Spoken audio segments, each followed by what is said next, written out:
Hello, everyone, and welcome back to Analytical Amateurs, the show where a bunch of unprofessionals pretend to be professional. I am Alcatabra. I am here with Galactic Blame and Triple M. Say hello, guys. What up? And Sorry, I was yawning because I just got done watching Wonder Woman 84 and Mortal Kombat. rip. Very boring movie. Big mood. So for this episode, before we go any further, we should announce it's the podcast anniversary. Woohoo! Yay!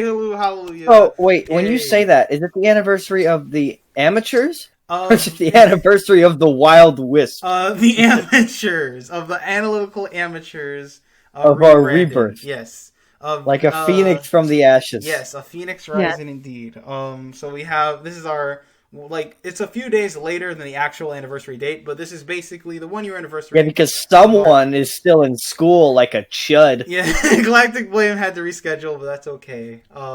Point is, it's still about the same time, so this is our anniversary celebration.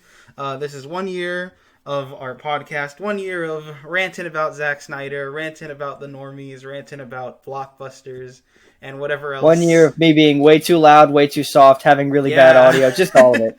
1 year of crazy technical difficulties and whatnot. So 1 year of WandaVision. Way too much snark for people to handle. Yes. 1 year of me disliking Joker. Indeed. Pretty much. It's been a crazy ride. Yes. I can't believe this has been going on for a year. So, all that said, for just some general updates, the summer vacation is fast approaching for us. The plans for this channel might slightly... Yeah, because the plans for this channel might slightly change. We'll still be putting out podcasts and whatnot, hoping to also be putting out more, video projects, film projects, video essays, and whatnot.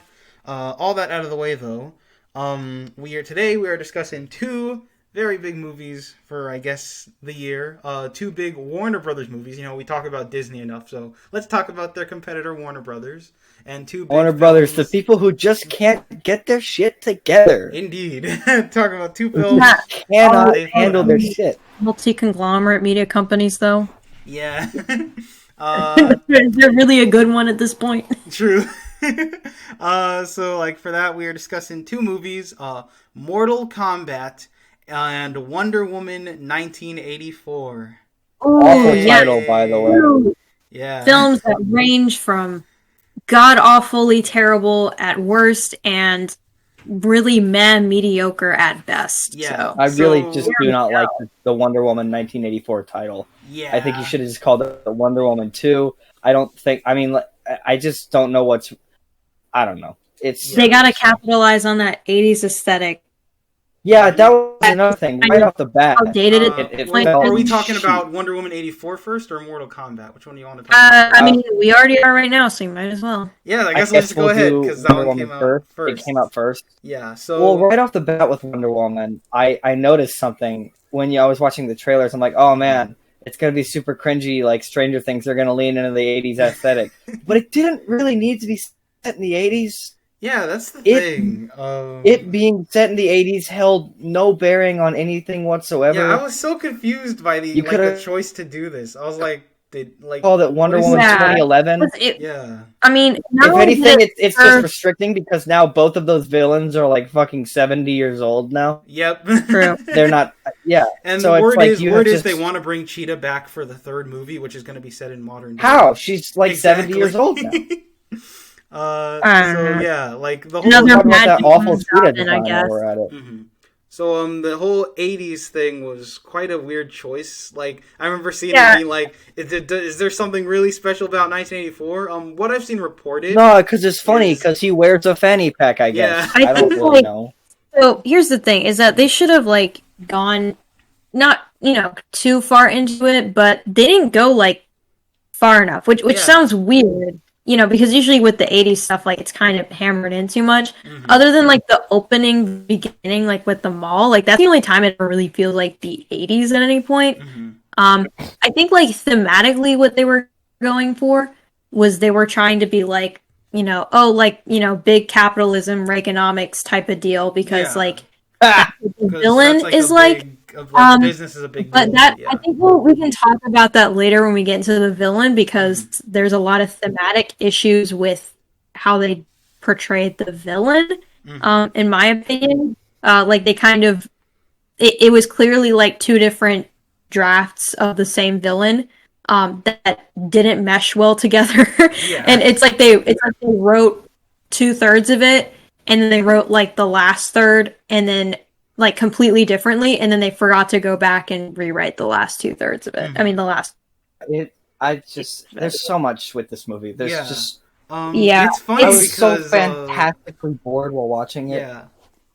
If you had told me like a week before, I watched Wonder Woman. So I watched this with a watch party with my friends. I watched the first one before because one of the people in my group surprisingly had not seen the first one, and then right after we watched Wonder Woman 1984. I can't even tell you how many times I've seen the first Wonder Woman movie, and I mean, it's not perfect, by any means. It has a lot going on. But it's third act. It's entertaining.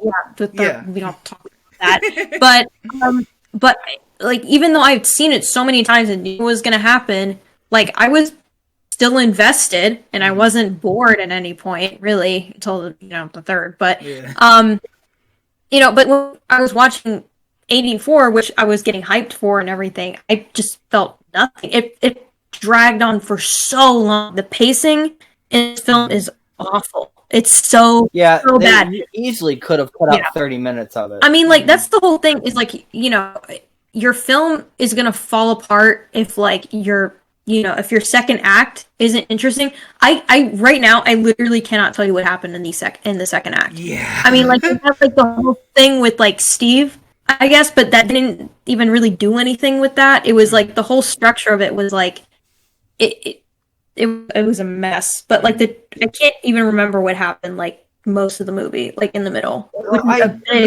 My biggest, I don't want to say my biggest. I got a lot of problems with this. One of your biggest.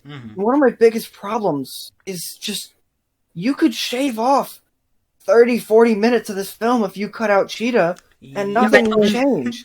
Cheetah is just absolutely useless in this film. They either should have just gone with Max, or they should have just gone with Cheetah. They should have gone with one or the other, because they did not mesh well together when they became a thing. And I mean, thematically, again, what they were going for, it makes sense that they would use Max instead of Cheetah, because Cheetah ultimately doesn't play a big thematic role in this at all. Like, the thesis of this film, which is, I guess, supposed to be like, careful what you wish for kind of thing, like greed and whatever, doesn't really apply to Cheetah, because Barbara was trying to be like, I'm hot. Guys, like, look at me, I'm hot now. What? Not even that. She was just trying to be like, I kind of want people to respect me, and then suddenly the thing was like, oh, let me like completely fuck over your life. Yeah, like, we'll get back that to was kind of characters later, because like first, like what I want to get into is like, I want to say going into this movie, I was admittedly not nearly as invested into it, because I was like, it was just, how do I put this? It's like that meme from Malcolm in the Middle, the kid who's like, I expect nothing and I'm still let down. That was my mentality to this film. Like, I literally went in like, it's just going to be another average superhero blockbuster like the rest of them. I'll just watch it, enjoy it, and then I'll go home. And I was like, wow, that was somehow way worse than I ever imagined it could be. Yeah, I agree. I think like, because a lot of people went into this thinking like that the first Wonder Woman film was just like a fluke. Like, it was just one that just happened to be good, Honestly, I don't think it was a fluke. I mean, other than the last third, which I feel like was written by somebody totally different. But that could just be a studio thing, honestly, at this point.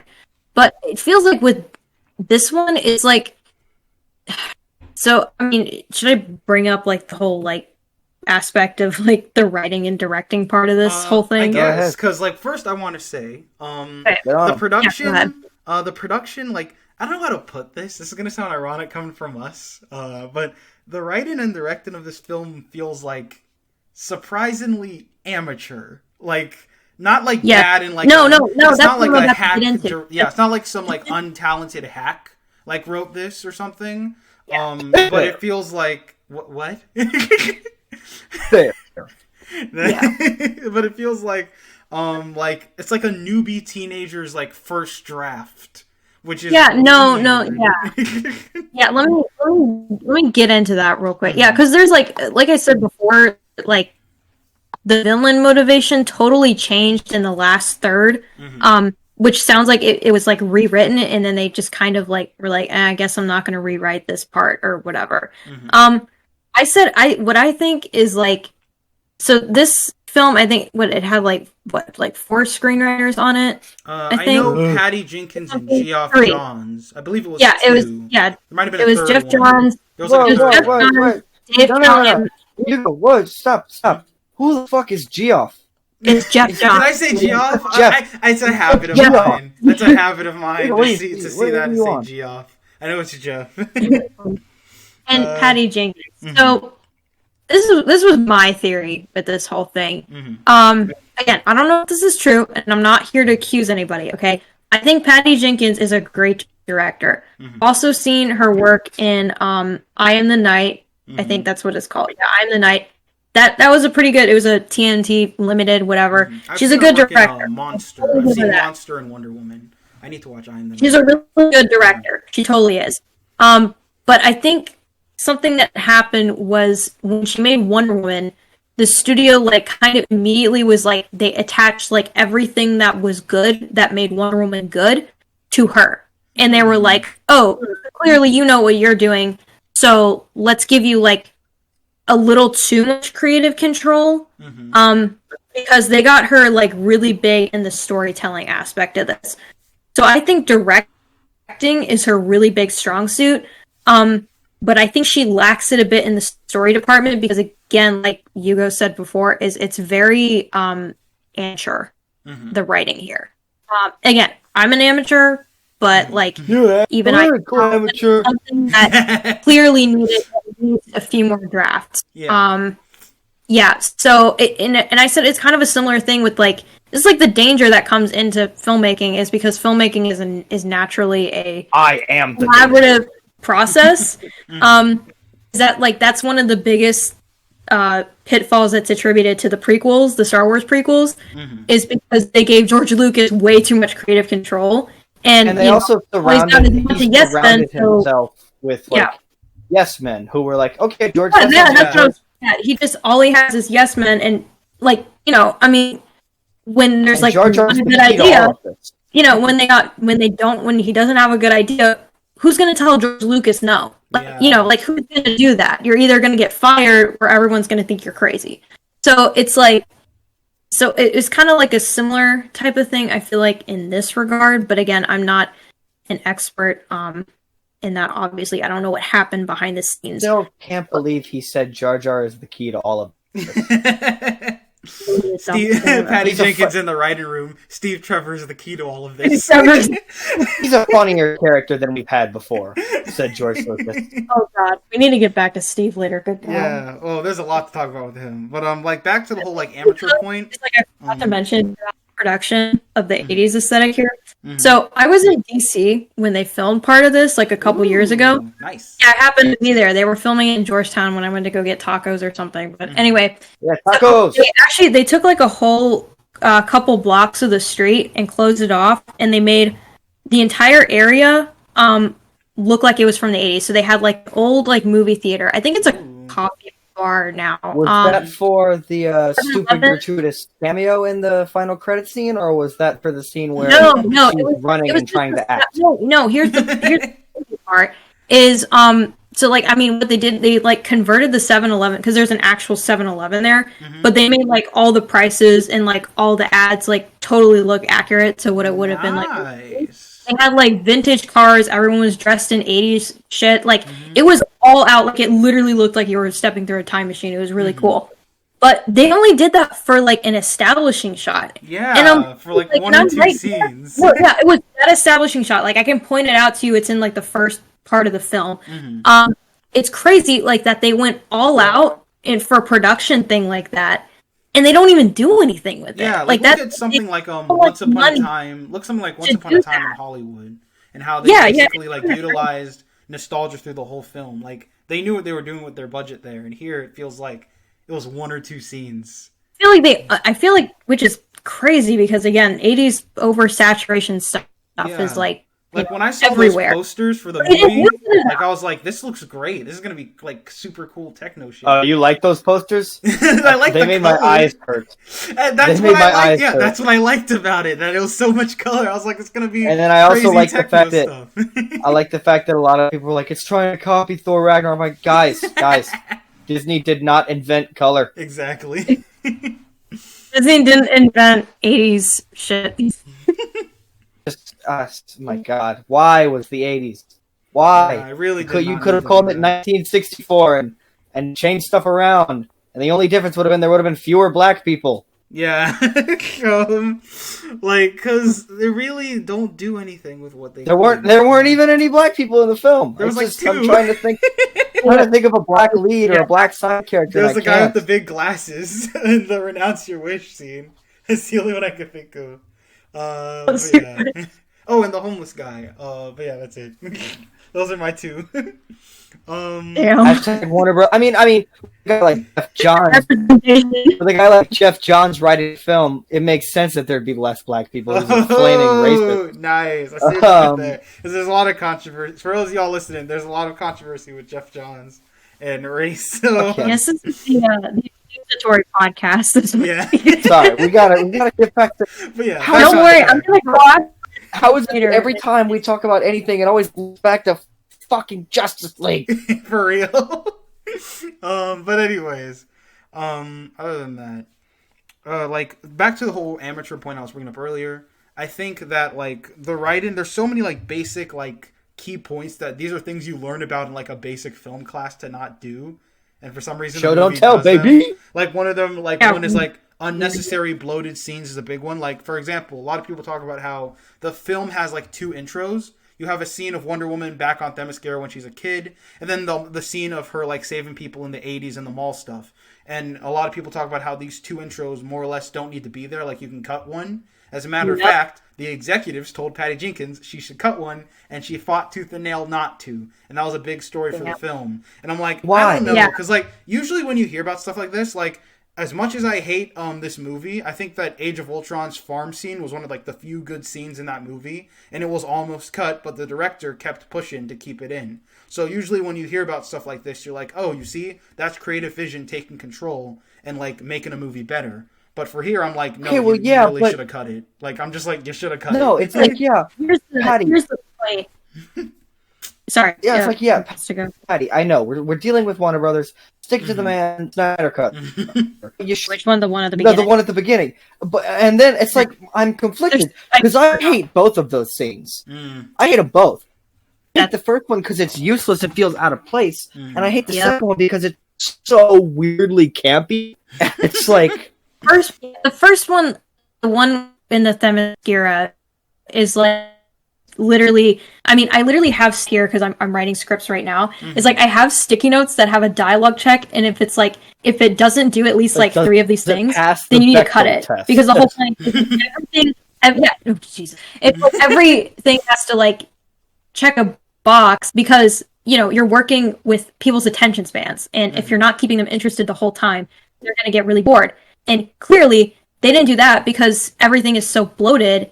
And you can tell when scenes were definitely needed to be cut down, but it goes back to the thing where it's like, this could have been cut down by 30 to 40 minutes because it's just filled with like pointless scenes, but because, it's a big superhero movie, we can get away with it being longer is like the dumbest excuse ever. Because people just expect superhero movies to be like 3 hours long now.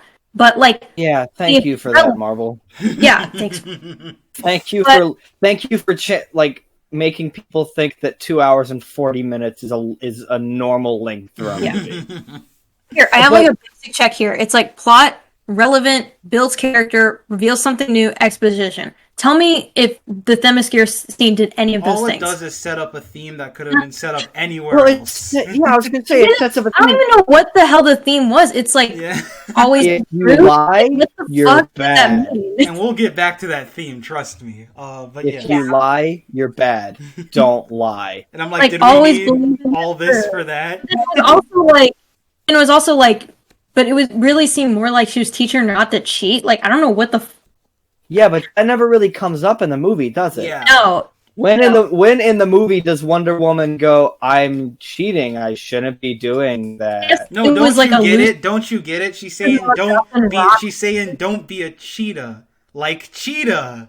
Barbara Minerva. Okay. She's saying don't right. be. Now why we're... Barbara's important.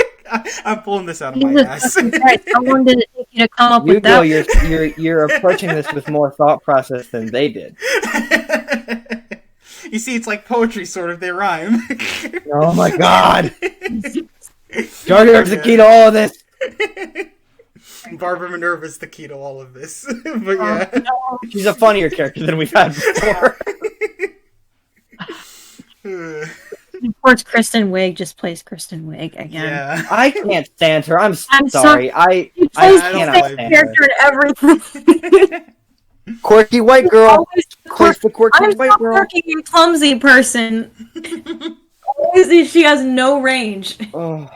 She either has no range or no one lets her have range. Somebody needs to put the fucking SNL actors in check. Like, if you started on SNL, do not come out of it thinking you're going to be a great fucking actor. There's only been like 3 or 4 people that came out of SNL on top, and one of them was like Bill Murray. Andy Samberg is okay, but it's like, y'all gotta rein it in. SNL hasn't been good in like at least 25 years. You can't ham it up like there's a cute, like Lorne Michaels is holding the cue card waiting for you to read some shit. It's not how this works anymore. This is a big movie, guys. You're not appealing to the masses with Saturday Night Live. I had like a shower thought the other day about like that, you know, the main line that she has, "I want to be an apex predator." I'm like, first of all, what the fuck does that mean? Like, if you want to be an apex predator, wait a sec. If you want to be an apex predator, aren't you already apex predator? You're a human. Ah. You're the apex predators of the planet. That doesn't even make any fucking sense. Like if I had the dream stone and I was wishing for a bigger penis, would I be like, I want to be an elephant? Like, I want to be a bull. Like, what? No, I would say I want a big dick.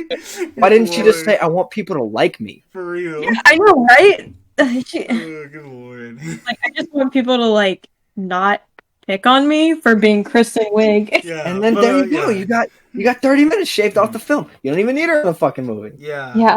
If anything, she just serves as a way for Diana to schlock out exposition. Mm-hmm. To just dole it out like in neat little spoonfuls. Yep. But yeah, we'll get back to her later still, because there's some stuff I want to talk about in regards to the theme was her. Back to the points I was bringing up earlier, just real quick. Yeah, the point was like just amateurish mistakes. We already brought up bloated scenes and needed to cut things. Another thing would be like shoehorn scapegoats. This is a problem with contrivance where if a character gets stuck in a situation and then they just go, it's a good thing I know how to do insert thing here that I've never mentioned before and will never mention again. Good thing I can fly. Yeah, good thing I have invisible jet. Like the invisible jet scene where Wonder Woman literally just goes, oh, I can turn things invisible. I literally just went, what? That would have been useful against Steppenwolf. Yeah, guys. 2 words. Chekhov's gun. Yeah. Again. Basic screenwriting principles.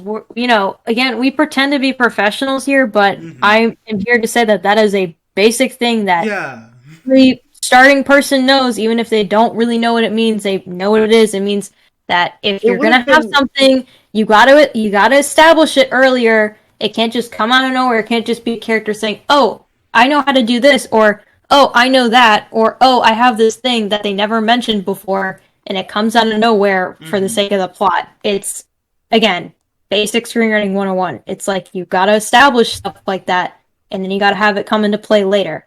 It would have been really helpful. It also goes in the reverse, where you can't set up something and not have it pay off later. You can't just have something set up, and then nothing happen with it. This movie has both problems. You need setup and payoff. You can't have one or the other. Yeah. And this movie tries to have both, but doesn't, it doesn't set up it doesn't set up anything, but it also doesn't lead to anything either. I don't even know how to explain. Imagine if in Justice League, Wonder Woman was just like, oh, don't worry guys, I can turn the flying fox invisible, and then we can just kind of sneak up on Steppenwolf. Yep. It's like, why? Would have been quite useful. Would have been, yeah. These are things we need to know, Diana. Yeah. You can't just Like, I'm sorry, but the invisible jet scene was stupid and done only for fan service. Didn't need it. Why would you literally jeopardize your character for the sake of fan service? Now, anytime they need to sneak up on anyone, Diana better have that invisibility thing, or I'm gonna start complaining. Yeah, there was no point to that jet scene other than, oh, look, it's cute. Steve can fly a new jet. Yeah. No service to the plot or characters or anything. Honestly, if they had just said that they found some secret government jet with stealth technology built into it, I wouldn't even question it. But like they have to be like, "Oh, I have magic invisibility." I'm like, really? It's a fucking comic book movie. Like again, like the suspension of disbelief. Again, this will go back to the whole magic rock thing in Steve. Yeah. I think, which we'll talk about later. Is that for some reason this movie seems to want to have like rules for certain things that it really doesn't need to. Realizes that, but it doesn't realize that its MacGuffin is a literal magical rock that grants wishes, and that every sense of like disbelief, like everything is just thrown out the window. You can do whatever the hell you want with it, but for some reason it boxes itself in. I don't know. For other my other points, last 2 points I have are just two other mistakes it makes are one, forced exposition, which we've gone over already, but like Diana just happens to have like the golden eagle armor that was never mentioned in Wonder Woman 1, barely serves any purpose, and she just like narrates about it and stuff. Why did she need it? It was ugly as fuck. It's so lame. bad. And B, she didn't even need it because she had her powers back. Like, it looked so ugly. I was like, this is what you want to market? It's just a golden suit. That fight between her and Kat's version of Cheetah is pretty. It's like the same thing with Superman. You need a color breakup. You can't just have blue. You can't just have gold. You need a breakup of color so that I'm not looking at just a static suit. It is so ugly. It is like super lame. I was like, this is what you want to market? It looked cool on the poster, but it does not look cool on the movie at all. It looks really basic. But other than that, you've got like also her suit. Her suit in the movie looks great. Yeah, her regular suit looks fine. You got the cool red and blue and yellow, and I'm like, goddamn, finally some color. Yeah, let's go. Yeah, primary color. And that actually matches the whole 80s aesthetic because everything's all bright. Like that actually works out. But yeah, other than that, you've got a basic convenience and contrivance for the sake of the plot. Like when you write down something has to happen and you never think about what its effects mean. Like Diana says, like because they need to get to Cairo to find Max Lord, so Diana sees that they need to like get a plane, so she's all like, "Oh, sorry, Steve, you can't get on a plane because you don't have a passport." And I'm like, Steve may be dead and not have a passport, but what about the guy he's possessing? They never really discussed that. Are they saying this because they need an excuse for them to take a jet and turn it invisible for fan service? Yeah. Because, again, that body that Steve possesses is a real person, and everyone sees him as a different person. Yeah, so that felt like such a weird plot beat to like do nothing with. Also, like the idea of like Diane and Steve get in a car. They're in the middle of a random road in Cairo, and Max Lord just happens to drive past them, thus chasing him. Like in an entirely different country on a completely random road, they just happen to drive right past the one guy that they're looking for. Yeah, Cairo's a big city, guys. Like it's a pretty big city with like, tens of millions of people. Yeah. Like it's not like just a random ass like, little area in the desert. It's just it's a big metropolis city. Like it's like saying, "Oh, let's get to New York, guys." And then, you're landing in like Brooklyn, and then you happen to run into them there instead of in like the Bronx or something. Yeah, it doesn't make any fucking sense. Just the one person in the entire city you need just happens to drive past. How convenient. That's like in general, nothing in this film makes any fucking sense. Yeah, it's like everything is just for the sake of the plot. You don't ask why are the characters doing this, because again, the plot shouldn't be influencing everything. Everything else should be influencing the plot. Mm-hmm. So story comes before plot. So like, what's the story?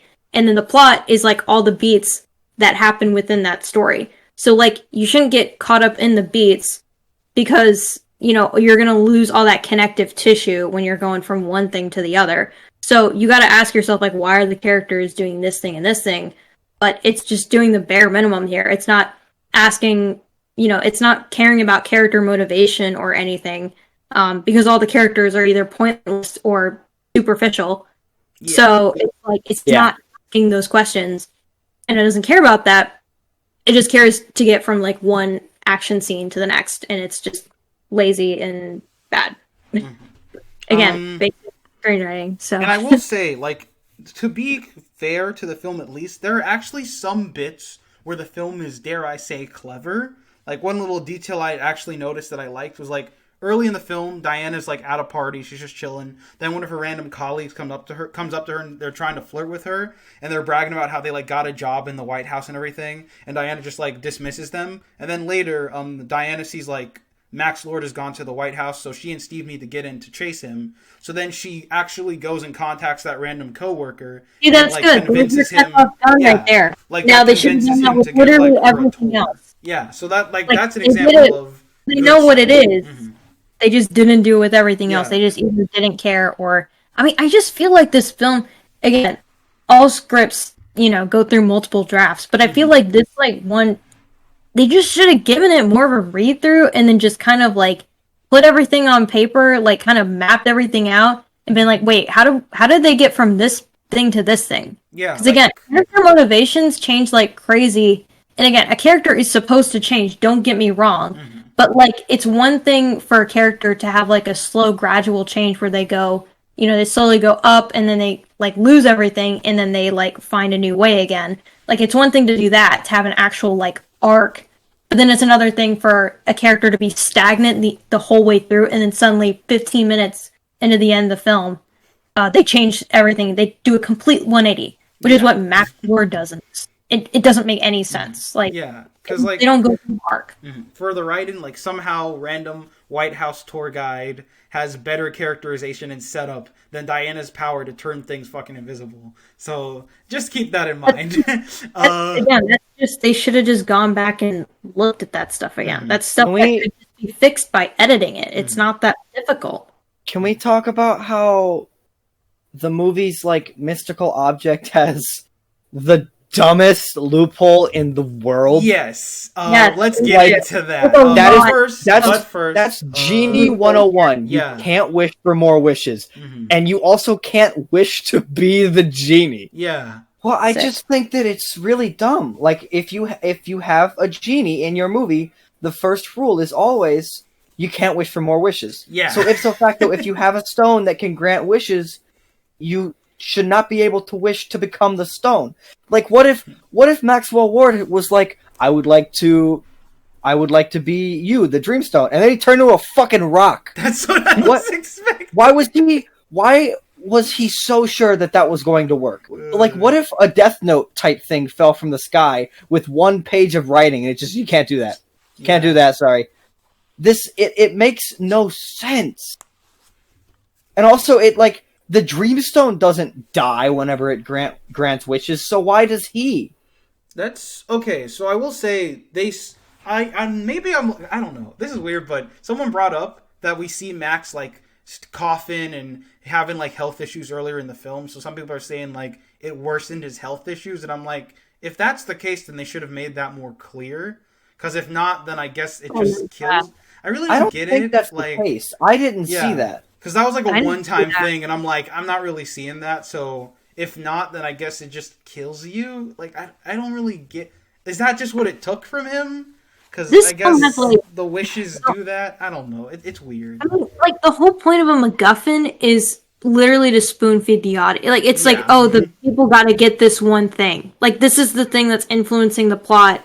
Oh, the heroes have to leave and go find the thing, like the Infinity fucking whatever. It's supposed to be really easy to follow, but for some reason they make it like needlessly complicated. Like, the problem that I have with the Marvel movies, because the early Marvel movies, and hell, even some of the later ones, follow a similar formula of bad guy wants the thing, good guy wants the thing, fight over the thing. So it's like, if you're gonna make your plot, and this is for Wonder Woman, if you're gonna make your plot revolve around one object, then god damn it, the object better make sense.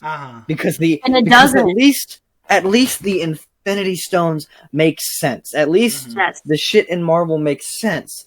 But at least they established it, and they established the rules of it, so people understand what it's capable of. And, but if you what it can't do, but we don't understand what the magical object can do something as superficial as transfer its power to another individual, then god damn it, it should be able to do something crazy to help the main character avoid a sex offender charge. Yep.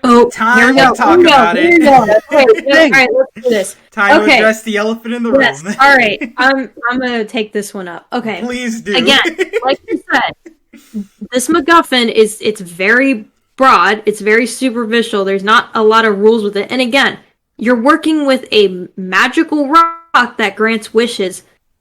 Theoretically, the script can make it do whatever the hell it wants. You have the ability to write the rules. You are writing these rules. Why the fuck did anybody think it was a good idea to make Steve coming back instead of him just, popping out, out of nowhere, with no explanation, like it could do, because again, it's a magical rock. It could will somebody back into existence.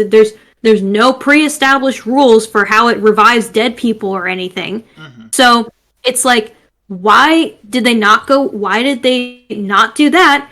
And why the hell instead did they get Steve to possess the body of somebody else and then get Wonder Woman to have sex with that man's body? And worst of all,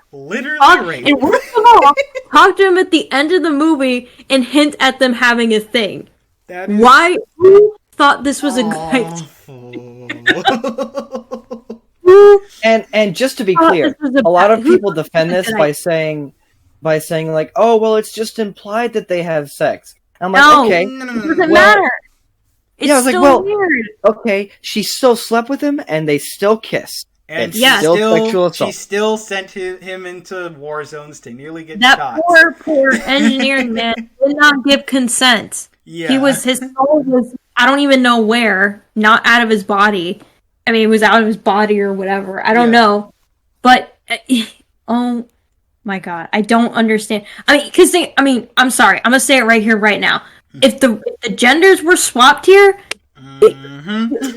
pitchforks, I'm telling you, pitchforks wouldn't even make it past the writer's room. Right now, Twitter would have a shitstorm. I'm telling you right here, right now. But the fact that it's the other way around, people are more likely to be like, well, why is it? It's not a well, it's not a but. It's very clear what happened. And again, this is something that there's no reason for them to have him possess someone else's body. There's no reason. There's no thematic reason. There's no, pre-established rules as to why that exists. And I don't... It's so bad. For real. It's so bad. I don't know why they thought this was a good idea. Because here's the thing. There are stories where characters, even heroes, do bad things, do scummy things, and they learn from them. They try to work to amend them. That can be a good journey for a character.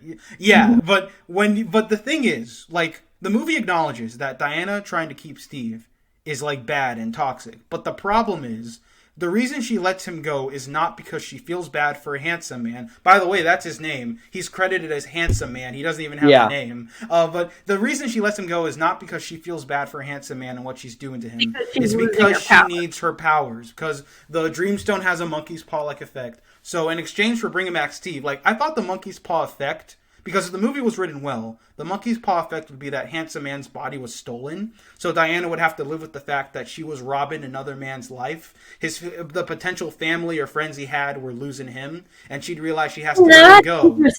But instead of doing that, the monkey's paw effect is that she loses her powers. So I ask myself, why did you do the body swap then? For real. Yep. Because again, the thing is, she gives up Steve not because she feels bad for what she did to this man, but because she needs her power so that she can go beat up Max Lord.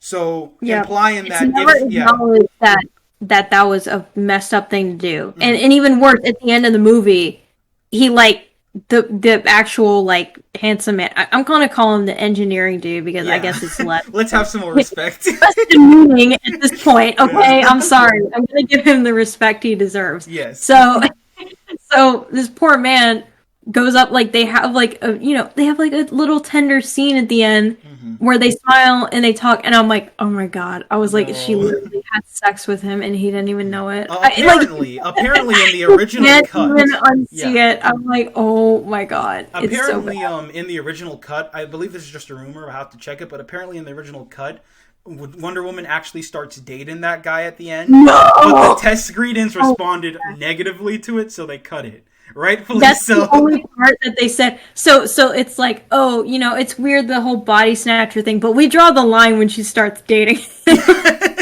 I can excuse is that where they draw the line? Well, okay, I mean, it's like what you brought up before. Ways, but, I mean, you might as well go ahead and say that both of them were not a good idea. It's like what I brought up. What are you talking about? Remember, it's like I can excuse racism, but I draw the line at animal cruelty. Instead, it's I can excuse rape, but I draw the line at trying to date the victim.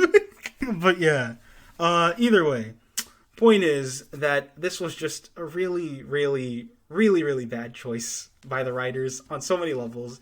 Steve really should have just come back to life as himself, as we brought up. Other than that, what else is there major on this?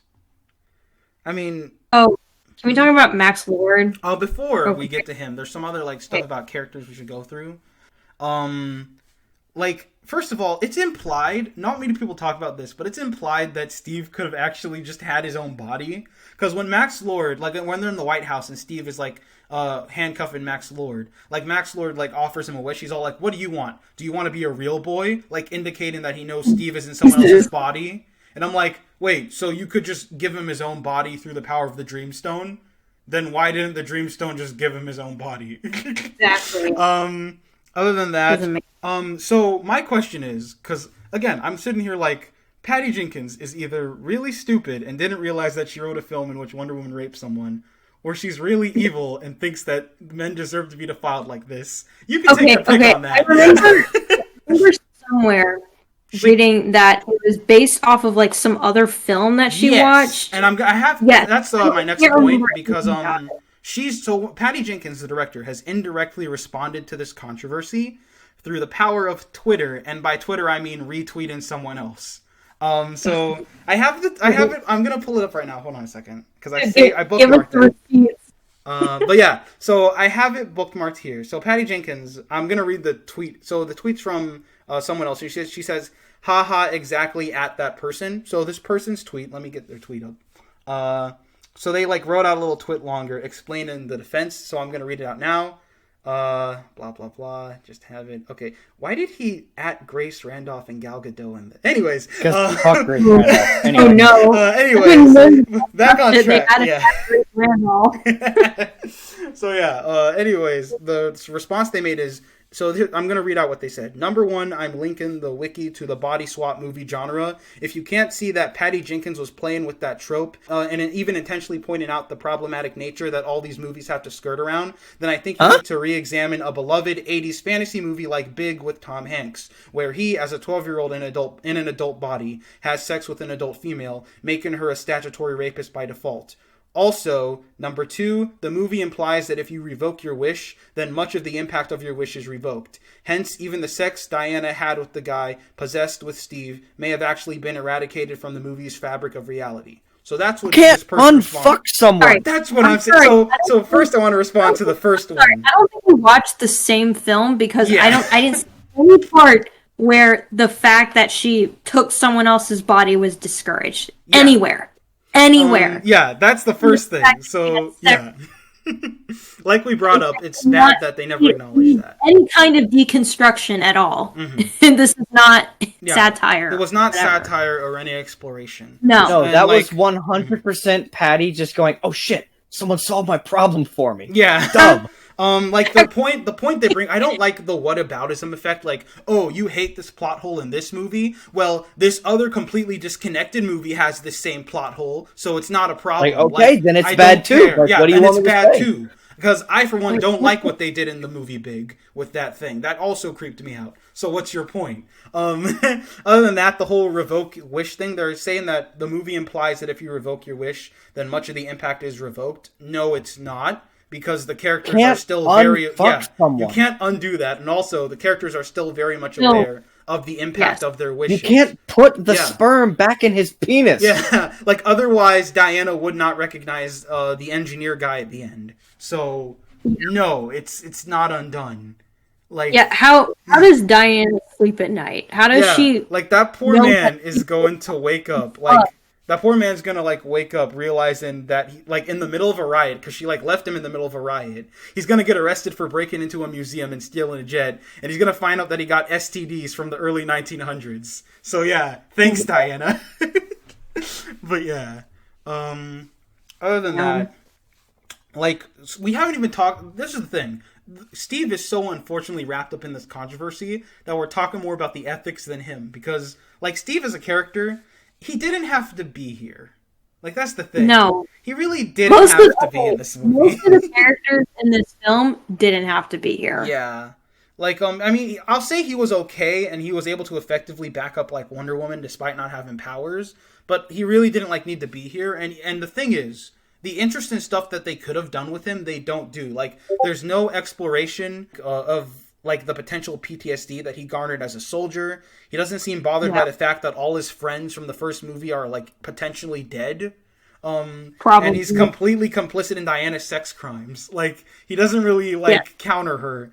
So they ruined such a great character solely for the sake of making funny clothes jokes and being like, haha, he eats Pop-Tarts in bed. So funny, so quippy. Like, no. But yeah. It's like, and also, I don't want to be that guy, but like, you gotta be. But like, Diana, the man died in 1918. It's 1984. Get over it, honey. Yeah. You're immortal. Even the movie acknowledges how it's so dumb that she hasn't gotten over it. I'm like, she really has it, because the movie shows her like being alone in public, like she sees other people together, and I'm like, Diana, you could have literally anyone you want. Like, literally just go start dating people and find someone who's your, taste. Like, literally just go talk to people.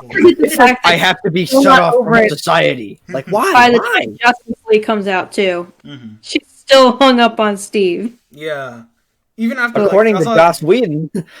Oh. Is that what Steve Trevor told you? What a great line.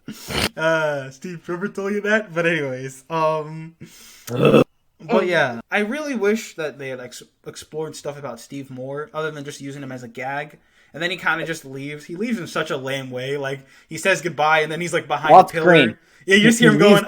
He's like, I'll always love you, Diana. I'm like, what is he saying? What? And then he's just gone. Very like unemotional. Like compared to like the plane scene from the first one, it was like, what? It felt really dumb. But yeah. Speaking of characters that do dumb things, can I please talk about Max Lord, for God's sake? Go for Maxwell. I get what they were trying to do with him at first. Again, at first I understand, he's supposed to be a whole like commentary on the Reaganomics thing. He's apparently supposed to be an allegory. Fuck Ronald Reagan. I don't fucking know. Anyway, point is, he's supposed to be like the epitome of like all, the greedy capitalist shit that went down in like the 80s, all that. So that's what it seems like at first. And then it's shown, it's like, oh, he has a son. Okay. He never really shows too much that he cares a lot about his son or anything, Yeah. I mean, he seems to care about him a bit, but we don't really know anything about Max other than the fact that he wants to get rich off of oil like everybody else in the 80s does. They literally have like a 20-second flashback, like at the very last second. That's what I'm trying to say. Yeah. Is my point is that we don't get anything until the last 15 minutes of the film, when it's like, oh right, we're supposed to actually get you to care about this guy and actually kind of sympathize with him. And they give a little montage about, he was like, I think he might have been an immigrant or something. I can't remember. Again, I can't remember. Yeah. And the whole point was that he was trying to like, he was trying to provide like a better life for his kid. because like he grew up in like poverty and he's like trying to prove to people that he can be good and stuff like that. And I'm like, why are you showing this now? I was like, I already hated the guy before this, and now this is coming out of nowhere. He was so one-dimensional until the last 10 minutes when suddenly they're like, oh, right, we actually have to give him like character. And then they suddenly do that. And I'm like, well, I don't care about him anyway because the film's done. It's the conflict is resolved. He has nothing else to learn. That would be like if it doesn't make any sense, and it also totally undermines like the whole theme that they were going for with him too. So it's like it doesn't make any sense. Like that's what I'm saying with the part where it seems like it's multiple drafts that they didn't figure out how to like cohesively make together. Like because the first 2/3, it's like, oh, he's a one-dimensional greedy capitalist pig. Like, okay, cool, whatever. It's a comic book movie. He doesn't have to be like that interesting. And then suddenly the last third of the movie is like, oh, we actually want you to care about him. Like, why the fuck do we care now? What? Like, it's like if totally different things with them, and when they should have just gone with one or the other. It's like if in The Dark Knight, if like Joker had gone the whole movie without monologuing at all, and then he's dangling upside down, and he just goes, my father was a drinker and a fiend. And Batman's like, I gotta go deal with something else, dude. I don't care. I beat you. Batman's there like, renounce your wish, Joker. Embrace the truth. Renounce your wish. I gotta do the Bring voice. Rachel back. Bring Rachel back. Renounce your wish. Bring Rachel back.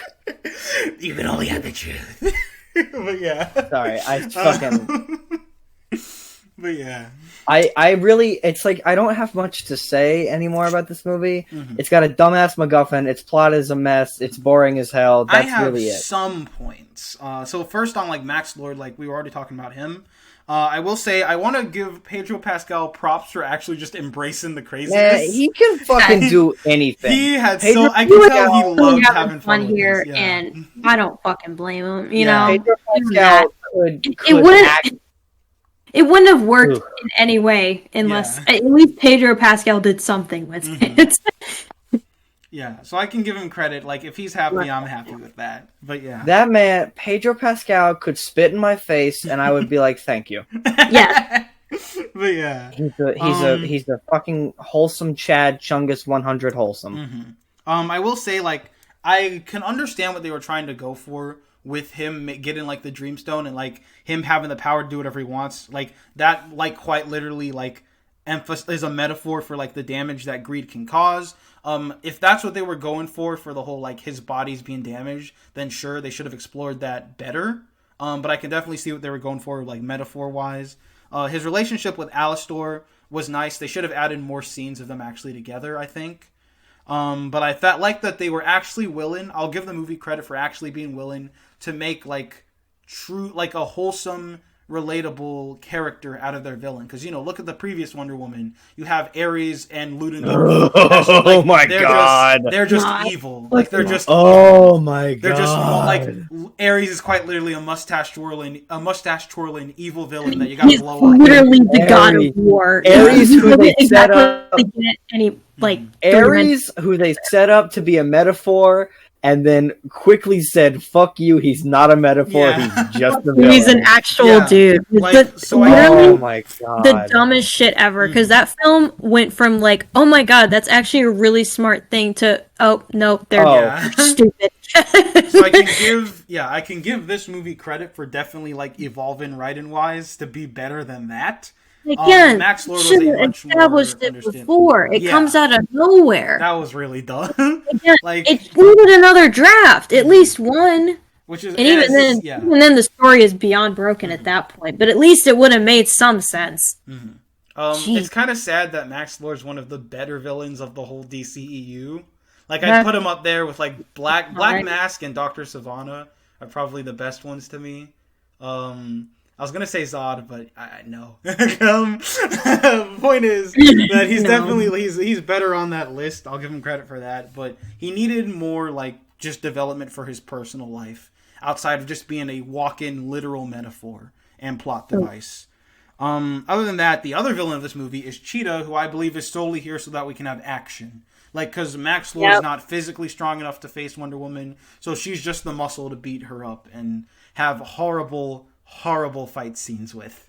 We already talked about how her becoming Cheetah makes literally no sense. Barbara Minerva, I feel so bad for her as a character. So, first of all, stop me if you've heard this before. A socially awkward girl is looked down upon by society and is attacked on the streets before getting saved by a superhero, making them look down on themselves even more. They're suddenly betrayed by an important business official that they trust and undergo a transformation through questionably supernatural means that makes them stronger, sexier, and far more aggressive. The hero of the story tries to reason with them, but they're too broken by society to care, leading to them embracing a cat-based persona and ultimately getting defeated by electricity. What?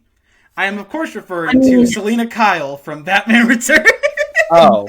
It's also like exactly the Electro story, more or less. Pretty much, until you got to the cat part. But yeah, this is, I mean, to be honest, it's just a cliche in general of awkward nerd with big glasses undergoes a transformation that makes them the villain. The Riddler in Batman Forever, Electro in The Amazing Spider-Man 2, Selena Kyle in Catwoman is quite literally just Barbara.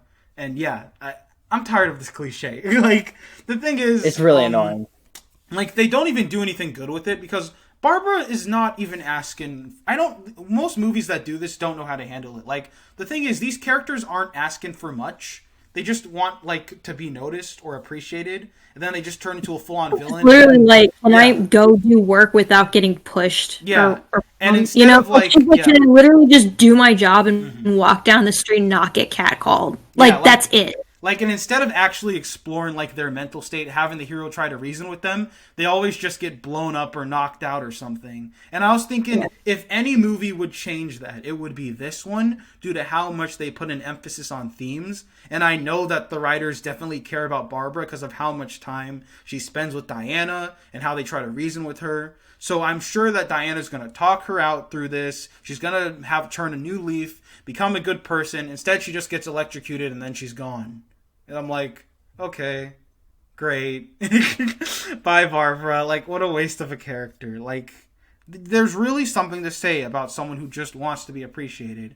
But then movies like this movie will just throw them to the side and make them into a terrible CGI boss fight, and then they're like, no, you can't be special because you weren't born a fucking... sorry, Kristen Wiig, you're just not as hot as Gal Gadot. Like, sorry, Kristen Wiig, you can't act. I'm sorry, you gotta get out of here. Like, I guess you should just get catcalled on the street and just take it. Yeah, doesn't that sound a little problematic? Isn't that a little problematic? Weird. Yeah, I'm like, if all the movies, I expected this one to be the one to address that, but they just don't. It's like really just bad. I don't know how else to put it. But yeah, we how like the men in this film kind of act like all of them act like literally every scene that Barbara and Diana are other than Steve, like literally all of them are like. Yeah, like literally every scene that like Diana's like walking around. I get it. It's the 80s. It's a different time, but not everyone back then was like a horn dog. You know, not everyone. You know, it's like it's kind of like degrading. It's almost like I'm like, man, come on. Like, it's not. Don't lift up one sex by putting down the other. The only guys who are not like that are the guy who's dead and the guy who gets raped by Wonder Woman. So yeah, pretty much. But yeah, other than that, other points. The thing is, we've gone through this whole thing without even talking about Wonder Woman herself. I am so confused. Here's the thing: Wonder Woman has had probably the most screen time in the whole DCEU. Like, even more than Batman and Superman. She had no fucking arc at all. Even more than Batman and Superman, and she's somehow the most broken character. Like, what did she learn in this? Nothing. Like, for real. So first of all, just actually, basic, what did she learn in the first one either? Yeah, just kill the bad guy and everything will be good. Like, it would have been so good. That's why the third act fucking ruins everything. Because. Again, I'm sorry we're going back to the first one, but you gotta talk about it. Is that the fact that Steve is like, hey, guess what? Things aren't binary. People are morally gray, and some of them do fucked up things, and some of them do good things. It's like, that's just kind of how people are. That's such a good message. And then Ares comes in like, hey, I make people do bad things. No, just kidding. Divine intervention, nothing fucking matters. It totally undermines, like, if they didn't do that, she would have gone through such an interesting arc, because she would have gone by saying, like, oh, there's only good and bad people. But then she meets, like, a group of people that fall into that middle category, you know? And then she learns that it's not always like that, and it's okay to not completely fall into one category or the other. And then it totally fucks that up. Yeah, that's why. It's really bad. So, like, other than that, like, first I wanted to mention, like, just continuity. So the thing is, like, I've always, because when it comes to cinematic universes, as much as I think most of the MCU movies are bland and basic, I've always applauded them for managing to, like, control a massive timeline with multiple moving parts and characters. They've started to slip up a little with movies like Captain Marvel and Endgame, but, like, for the most part, they've managed continuity very well. This movie is just a destruction of continuity from the very beginning. Like, as many people have pointed out, like, Wonder Woman's whole arc is she shows up to humanity in the early 1900s. She's appalled by the First War, and so she shuts herself off completely for like 100 years. Which makes no sense for her character, but whatever. She shuts herself off completely for like 100 years, and she only comes out to fight crime again after Batman v Superman. And yet here she is 30 years before Batman v Superman, actively saving people across Washington, D.C., actively inspiring people. She even has computers that monitor the whole city like she's Batman. And I'm like, what happened to the whole I shut myself off for 100 years thing? Like, and that's not even, you can't even say, oh, that's a different director. That was Zack Snyder. No. Patty Jenkins acknowledged that. Yeah, Patty Jenkins acknowledged that in her movie. But yeah. Why did he come back and fight for humanity when the fucking, what is it? Ugh, I literally forgot it already. In the Batman v Superman. Huh? When the cave troll monster? Yes, the cave troll monster. Was that the thing that brought her out of the century-long, like, oh, I'm not getting involved with people anymore kind of thing? That was the thing that brought her out of it. Not World War II, not Vietnam, not Korea, not whatever the fuck was going on with God. Hundreds of genocides. Not the world getting with Martian Manhunter. Since the early 20th century. As Martian Manhunter. None of that shit brought her out of hiding. But nope, instead we get the Zod zombie Jesse man. Eisenberg love child thing is the thing that makes her say, yes, I'm gonna fight pick for and people choose again. when you get to be a superhero. It's not like a 9-to-5 job. Mm-hmm. What the? And also, like, just before that, other than that, it's the superhero status quo. Like, you're telling me in the early 80s, we had a superhuman in a colorful costume pulling off supernatural powers, saving people, and yet people act surprised when Superman shows up like 30 years later. Like, Jonathan Kent was just full of shit. Like, he's all like, the world will fear you. People will fear you because you're different. What about that random exotic dancer girl with the magic golden lasso? Oh, that's true. Never mind, Clark. Go and be Superman. Fucking character assassination. Fucking Ares showed up at the end of World War One. Remember that? Yeah. No one's gonna talk about that, I guess. Like, for real. The world god of war showed up. But yeah, like, that's what happens when you, like, because I'm for creative freedom, but you still have to respect the stories that came before you. Wait! No, like, while we're at it, why aren't there historical records of Darkseid coming to Earth and fucking shit up? Yeah. You would think that humans would be like, do you remember that one time that we teamed up with the underwater people and the women and literal gods? In order to fight that guy with the alien spaceship. I know this is like a discussion of this universe as a whole, but it's really a testament to just how much this universe is so broken. I said this on Twitter the other day, and I'm being a bit of a hypocrite right now. I don't care about universes. I want good movies, but I'd also kind of like it to make sense. Yeah, you gotta be continuity. I get it. We don't care about, like, universes and stuff, but, like, if you're going to pride yourself off of continuity and having a continuing story, you better fucking stick to it. Yeah, like, could you imagine, like, if you had a movie... Like, if you're gonna say you're gonna have a continuing story where multiple films take place during multiple time periods, you better get that continuity right. Like, if you just say, fuck it, it's a one shot, throw it out the window, then that's fine. But they don't do that. They like pride themselves on the continuity aspect of it, but then they don't even hold that part up. It's just lazy. Mm-hmm.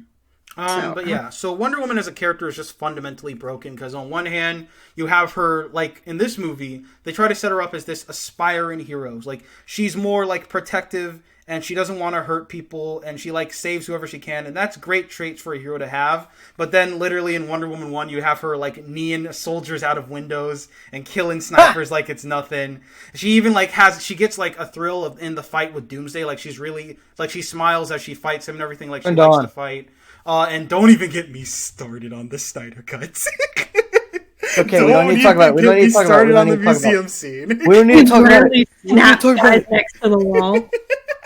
Blood splattering everywhere. Someone I need a super cut. Yeah. Great.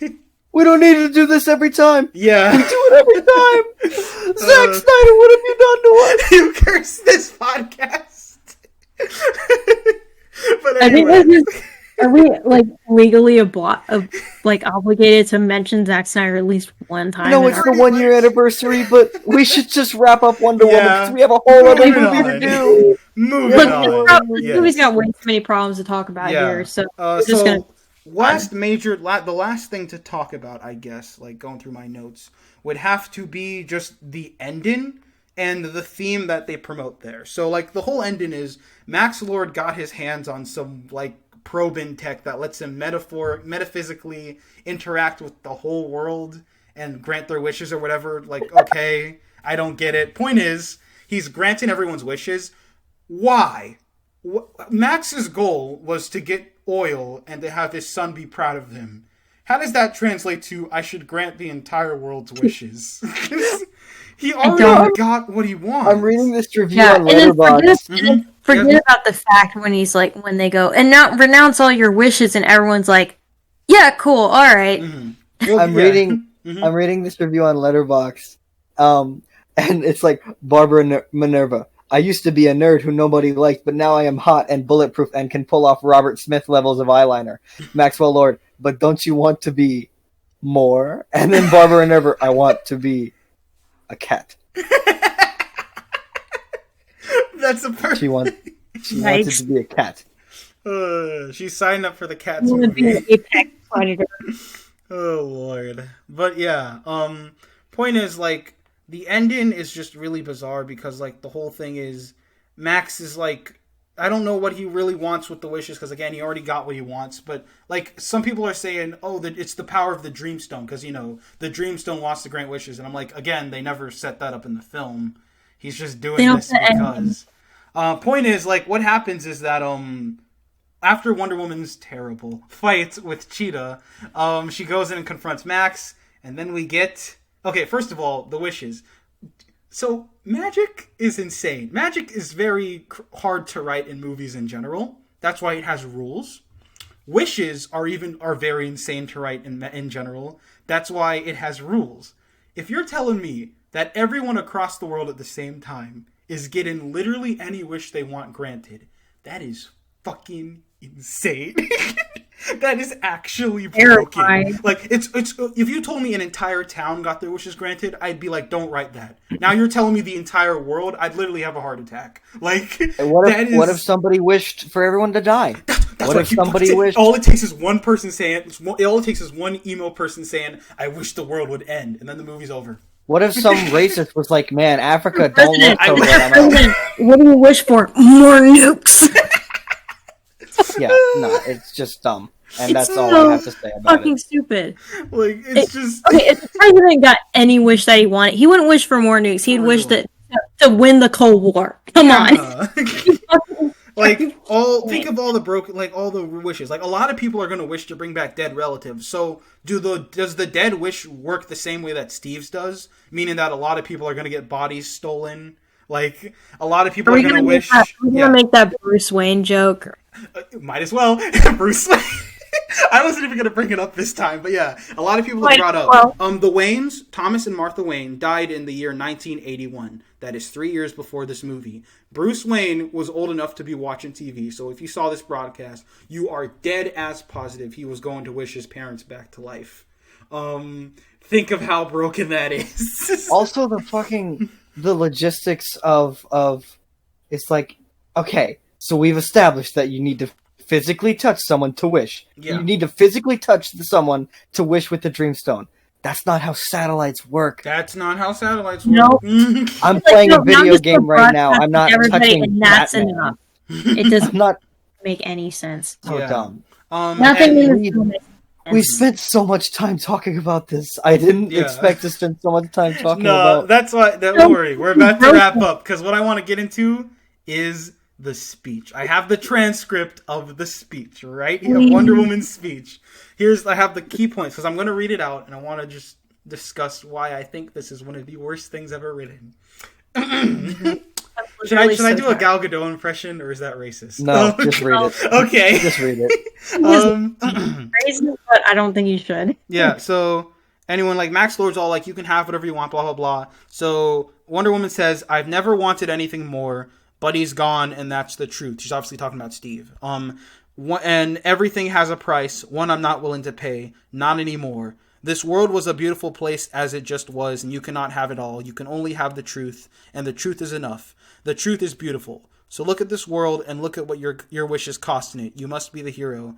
Only you can save the day. Renounce your wish if you want to save this world. And then Max Lord's like, why would I when it's finally my turn? I own the world. And then Wonder Woman says, I wasn't talking to you. I was talking to everyone else. Then it's revealed that Wonder Woman has her lasso attached to Max Lord because they set up earlier in this movie that the lasso can make you see the truth, not only say it or whatever. So she's broadcasting to the whole world this. So she's saying, because you're not the only one who has suffered, who wants more, who wants them back, who doesn't want to be afraid anymore, or alone, or frightened, or powerless. Because you're not the only one who imagined a world where everything was different, blah, blah, blah. And she's all like, renounce your wish. So basically, to summarize this whole thing, Wonder Woman's saying that, like, you cannot live off of lies. You have to embrace the truth, because the truth is beautiful.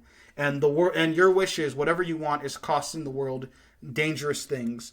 Now, that is really bad, because, like, I literally don't understand what she's saying is don't wish for things. Like, she's saying don't wish for things to be different. Like, don't literally or figuratively hope that things change. Just accept the truth for what it is. Like, no. Like, many people have memed, but I'm genuinely serious when I say this. Like, people are like, what about that, like, parent who wished for their child who was dying in the hospital to get better? Or what about the single mom who lost her house and was wishing for housing and food for her family and stuff? Like, those people, they're not hurting anyone. And Diana's response to their shitty lives is, just accept your lives for being shit because the truth is beautiful. That's an awful message. That is a genuinely terrible, destructive message. Like, to Barbara Minerva, the girl who simply, again, just wanted to be noticed, didn't want to get assaulted by Randys on the street. Like, to her, she's saying, no, Barbara, just accept that nobody likes you, that no one appreciates you. Just no, Barbara, because the truth is beautiful. You're a fucking dweeb. Yeah, just accept that the truth is beautiful.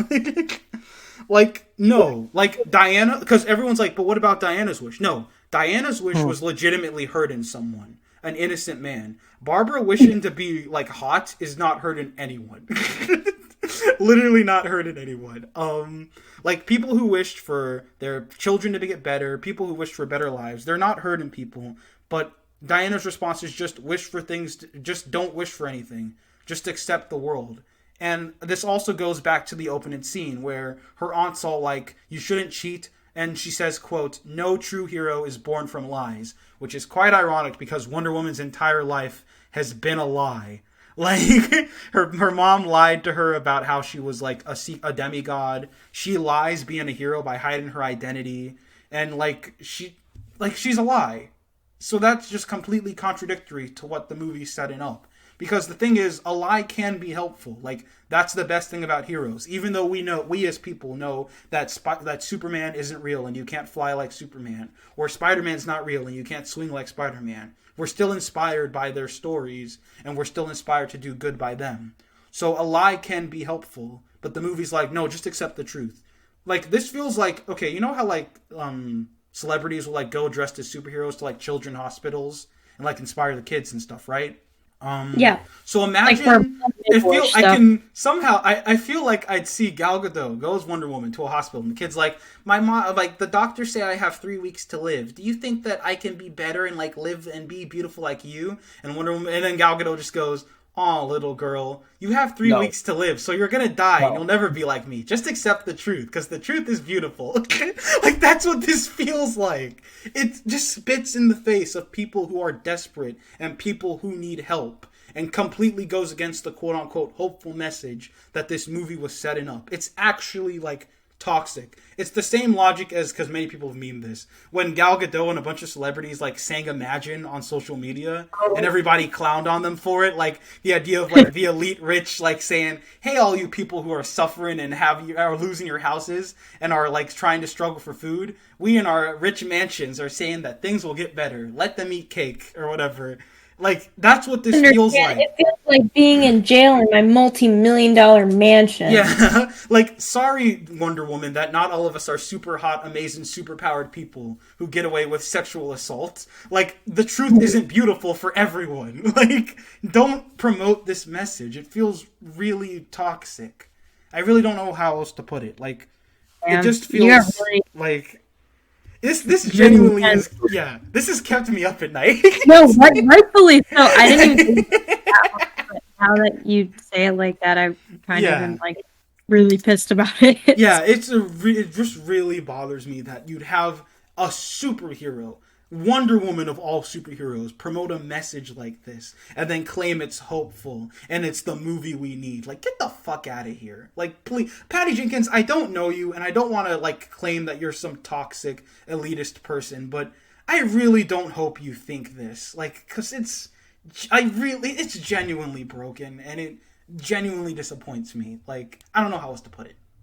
But yeah, that's my rant. Other than that, that's kind of just the movie in a whole nutshell. The last two things I have are like joke notes. Like, one joke I brought up is Steve could have saved the day in the White House when Max asked like him what he wishes for, and he offered him a wish. He should have just wished that Max didn't have the stone, and then the movie's over. Roll credits. Like, that's it. Just be like, I wish you no longer had the powers, then we all go home. Another thing is that Handsome Man's actor, or the Engineer Man's actor, apparently played the character Darkstrike in the original Birds of Prey TV show, so this wasn't actually his first rodeo in the DC universe. I have not seen Birds of Prey, but I honestly hope that they showed him more respect there than they did here. I don't know. I don't know if he gets like body snatched in that, but I hope not. Other than that, my favorite line in this movie: "I need to find a way to touch a lot of people at the same time." Maxwell Lord. That's what he says. It's the best line in the movie. Right up there with I want to be an apex predator. Yes. I am putting that. If I was still in high school, that would be my senior funny quote. line. Yeah. I need to find a way to touch a lot of people at the same time. It is beautiful. Right. But yeah, last Wonder Woman. Last thing is just a meme. Wonder Woman single-handedly kills the god of war. Also, Wonder Woman gets overpowered by a gust of wind. Awesome. Yeah. Anyways, that's Wonder Woman 84. It's awful. Don't watch it. Let's take a break. Yes. And now we are on to Mortal Kombat. Damn it! You took my fucking joke. I'm I sorry. was gonna go. Like, I was gonna go. Alcatraz, Galactic Blame, Triple M. Yeah. And then I was gonna scream Mortal Kombat, but my parents are asleep. So, so Mortal Kombat is a movie that I saw. No, we all saw. Yes. But I saw. Unfortunately. Yeah. Mortal Kombat is a movie, and it's me being generous calling it a movie. It's hardly a movie. It feels, as I said in my Invincible video. It's funny that I talked about it in my Invincible video. in my Invincible video, I said that it feels like a corporate product disguised as a movie, much like The Mandalorian feels like a corporate product disguised as a TV show. It is so cookie cutter. This is not the standard we should be striving for. Yeah. This is not. And I got really pissed off in my in my speed run for this movie because it shouldn't be hard to make a movie about video games, and it especially should not be the standard. Sorry, let me rephrase. The three of us saw this in theaters together. Oh, I know what you're talking about. So, let me say that Sonic the Hedgehog should not be the standard that that video game movies strive to be. Yet somehow it's one of the top tier. Mortal Kombat is one of the most popular video games of all time, and they had an opportunity to make something really special here by here's what you do, right? You take Mortal Kombat. It's about a tournament. And whoever wins the tournament gets to be safe, right? So if Earthrealm wins, Earthrealm gets to be safe. If Netherrealm wins, Netherrealm destroys Earth. That's how it's set up in the movie. That's a cool premise. Make a movie about the tournament. Make a movie about... And then you could justify a bunch of fight scenes. Then you can justify a bunch of characters. But instead they decided to make a movie about... What was this movie about? I do not know. It's the teaser. It's basically... I know it's an overused joke, but I could not tell you the plot of this film if you put a gun to my head. I really could. I can tell you the character names. I can tell you the locations in which things happen, I think. But I can't tell you why things were happening. Yeah. I cannot for the life of me. Actually, this movie is kind of impressive because we complained about how Wonder Woman has it goes from one thing to another because of plot and whatever. This thing doesn't even have that. Yeah. It just goes from one thing to another. I cannot believe I'm saying that Wonder Woman makes the characters go from one place to the other more justified than it does here. It's ridiculous. That is how bad it is. I'm just trying to find a way to break down. I'm trying to before we go further, go ahead. Explain so obviously this is a video game adaptation. What is our knowledge, the three of us, of Mortal Kombat as a game or franchise? Up until last week, I had never played a Mortal Kombat game before. I made a bad choice by starting with Mortal Kombat 11 because this game sucks. This game sucks mega balls. But as I said in my speedrun, before I saw this movie, all I really knew about Mortal Kombat was the fact that they put Sub-Zero and Raiden in Injustice 2. It pissed me off at the time. I was like, you have a DC fighting game and you're making me pay for DLC and you're going to make me pay for fucking Mortal Kombat characters? No, I want to play as Beast Boy, goddammit. I don't care about Raiden. That's just in the past. It annoyed me. But yeah, I now know a little bit more about Mortal Kombat, but before this, I was like, Mortal what? I don't care. Galactic Blame, what is your knowledge? I know how the game mechanics work. I've never played a Mortal Kombat game. Neither do I have the initiative to because my gaming palette is not like that. I understand it's something that millennials are more attached to, and we are not millennials. Yeah. I understand that this film, I get, was probably made for those people, and it was for fan service. Still makes it a pretty bad movie because the two people I know who did watch it and are millennials and were like, oh yeah, we actually were like kind of okay with it. Still doesn't really excuse how bad of a film it is because as a film, it should, be able to draw in other people and make other people interested, and not just people who played the games. And it's not like Mortal Kombat is like the most like lore intensive thing ever.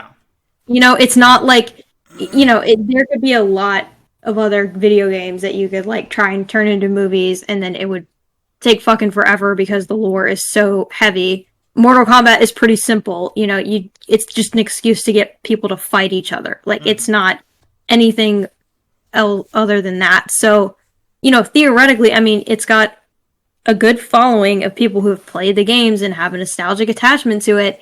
And it's got a very simple premise. it's kind of surprising how they managed to fuck this up like this. Literally.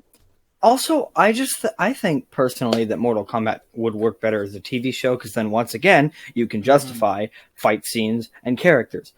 But what I was saying, and I didn't get to this in my video. I wish I had because it made me sound like a bit of a hypocrite. Even though I hadn't interacted with, the medium before the movie, everybody knows the catchphrases. It is so ingrained in the popular culture. Finish That's him. true. Yeah, Yep. fatality, finish him, Flawless get over victory. here, blah blah blah. And that's Even why, if you don't know it's from Mortal Kombat, you know the thing anyway. and that's Like- why like everyone knows watching, that's why watching the movie, I would just roll my fucking eyes every time somebody would say something stupid. It feels so forced and stupid. Like when Kung Lao is like, flawless victory, or when Kano goes, Kano wins, Yeah. or it's like fatality, or also, by the way, I just want to say, the line delivery for "get over here" was awful. Yep. Get over here. I don't understand, man. Yeah. It's like, we know it's a video game. We know the video games have catchphrases. We know the video games have a lot of blood. You don't need to. It's not. And I feel like you can put references without them like being bad. Like when they have like a picture of like Sonic in the Sonic movie, like that works. That's like a thing. I'm like, okay, that's a reference. That was cute. That worked. Here, like when you have like Kano just unironically say Kano wins with no context because he killed a guy, and I'm like, okay. Funny is that line was ad-lib. For real? The one thing that didn't show up, I can't remember it showing up, was the toasty. Yeah. You know how in Mortal Kombat, if you ever did something like really cool or whatever, I guess, someone would pop up and go, toasty! Yeah. I really expected that to show up and So it would be did the I. cringiest. I expected Kano to like burn someone and be like, toasty. And I probably would have died. I probably would have cringed so hard. It's just, this plot is all over the place. Yeah. It has no business being this complicated. It doesn't know who to focus on. They came up with an original character for this movie. Yes, the main and character... that motherfucker is bland as hell. The main character, Cole, is a brand new character that they've introduced for the film. And that would be an interesting premise, but they don't really do much with him. It's like, what's his power? Yeah. Uppercutting? Yeah, I'll get back to him in a second, because, like, first, I want to say I'll give the movie some props. I like that we have a movie that's not afraid to get gory in the modern PG-13 age. So I'll give them credit. Like, they obviously were willing to commit to the violence and gore, so I like that. It was really satisfying, but at the end of the day, it feels more style over substance. So, like, the movie just needed more substance, really. The fight in itself, this is a fighting film, so you think you'd really perfect the combat. Like, it was kind of if I'm being honest, from what I could see. Like, there's a hilarious moment where Liu Kang, like, spends a solid 5 seconds in the air rapidly kicking Cabal. Like, that kind of move looks really cool in the games, but really I was about to say, that's life. his move in the that. game. I'm not a normie. I know Kung Lao. So, yeah, I know Liu Kang. But yeah. Okay, well, hold on. You just got the names wrong, so I don't know. I know I almost said Kung Lao for a second. But Fake yeah. fan. Exposed. But anyways, point is, like, that kind of stuff looks really cool in the games, but not as cool in real life. And like the other references, like you'll have like Jax will fight Reiko in the pit arena, like one of the most iconic Mortal Kombat set pieces. And instead of having like when they're there, I'm like, okay, Reiko's gonna get thrown down on the spikes, and it's gonna be a cool fatality like they do in the games. But no, Jax just busts his head open. So YT is such a popular location to do nothing with it. That's like having like Superman fight Brainiac on Oa without a single Green Lantern showing up. Like, just none. Like, it's just there because, fan service. Like, that's empty fan service to me. I just can't. There's so much. It's such a fucking headache. Hold on. What is Cole Young's chakra? What? Arcana, you mean? Yeah, that's the thing. This movie sets up a power system called Arcana, which is where, and like, it's you really have... broken and weird. Like, apparently you can get your powers if you're under extreme stress. But apparently you can also get your powers if you're just mildly pissed off that someone didn't pass you an egg or whatever, apparently. someone makes fun of you, so you shoot lasers Whatever out of your Kano eyes. was getting Apparently, pissed off about. some people were chosen. Apparently, some people have it through a bloodline. It doesn't make any some sense. It people makes get no it through sense. bloodline, But some what people kill for it. was his? He had gold armor. He had gold and... armor and could uppercut. Like, if you're gonna make an original character, at least make them cool. Like what is? No, what is I bet. I cool? guarantee you, they were like in the writers' room. They were like, "Well, shit, what haven't we done? Damn it, Ed Boon, you took all the cool powers. Now we just got to give this guy gold chainmail and sweatpants." Yeah. So like, what is his power? I will say he has like nunchucks. I don't know. I don't know. Weird blade things. So I will say the movie, like with Arcana, you don't have to explain the magic for lore like stuff. But I think it actually added an incentive to the story. Like, that could have been the story. The characters working to unlock their powers. And we can, like, follow them through the journey and see, like, the different things they have to do to get their different types of abilities. Yeah, what if it's like, oh no, it's the last round of the tournament, and I'm up, and I don't have my powers yet. That could be a really, like, cool incentive for the story. But instead, they kind of just get them. Like, Cole is training for days, and he's lame, and he's getting no powers. Like, Kano gets it because he got pissed off once. Cole gets it because he sees his family in danger. And Sonya gets it because literally nothing. Sonya just gets powers. Yeah, they were literally like, yeah, you're not fucking special, Sonya and then she gets it. Literally just kills Kano. What and were just her has powers, by the way? Like ring beams. I thought she shot guns? She shot laser beams or something. Jax had arms? What are Jax these powers? Okay, so Jax is hilarious to me because... So Jax got his arm ripped off, and so he had to get metal arms. And then, like, as he's fighting his enemy, Reiko, his arms literally just upgrade to get stronger. So either the people who built Jax's arms didn't tell him that they had stronger features built in, or his Arcana magically transmuted his metal arms to grow bigger. Either one is stupid. Either one is really stupid. What is like? If his arms were never ripped off, he would have gotten even more ripped. Like, he just gets swoller. Really swole muscle. Just looks like SpongeBob with anchor arms. I just don't understand, man. How could you fuck this up so hard? It's like I said in my speedrun. You have a good cast. Mm-hmm. You have a good budget. You have decades of a blueprint. Just make a good movie. Mm-hmm. It shouldn't be hard. The thing is, like, and with the characters, the other characters, the actual established ones in the story, they are handled solely for the fans, and they don't even have that much of a presence. Like, everyone, like, Sub-Zero, everyone was hyped to see Sub-Zero, and he's kind of just there.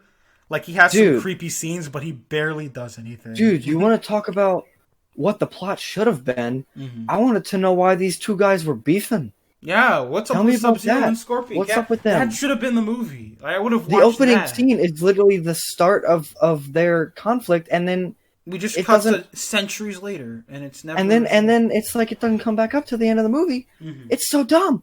Why is this happening? Yeah. And it's like it's so bad. It's so bad. It's so bad. It's so bad. Real. Like, it's really difficult to put into work. Like, you could tell, like, we were kind of scatterbrained and a bit, like, lost for words at some point with Wonder Woman because there's just so many issues. But this is just...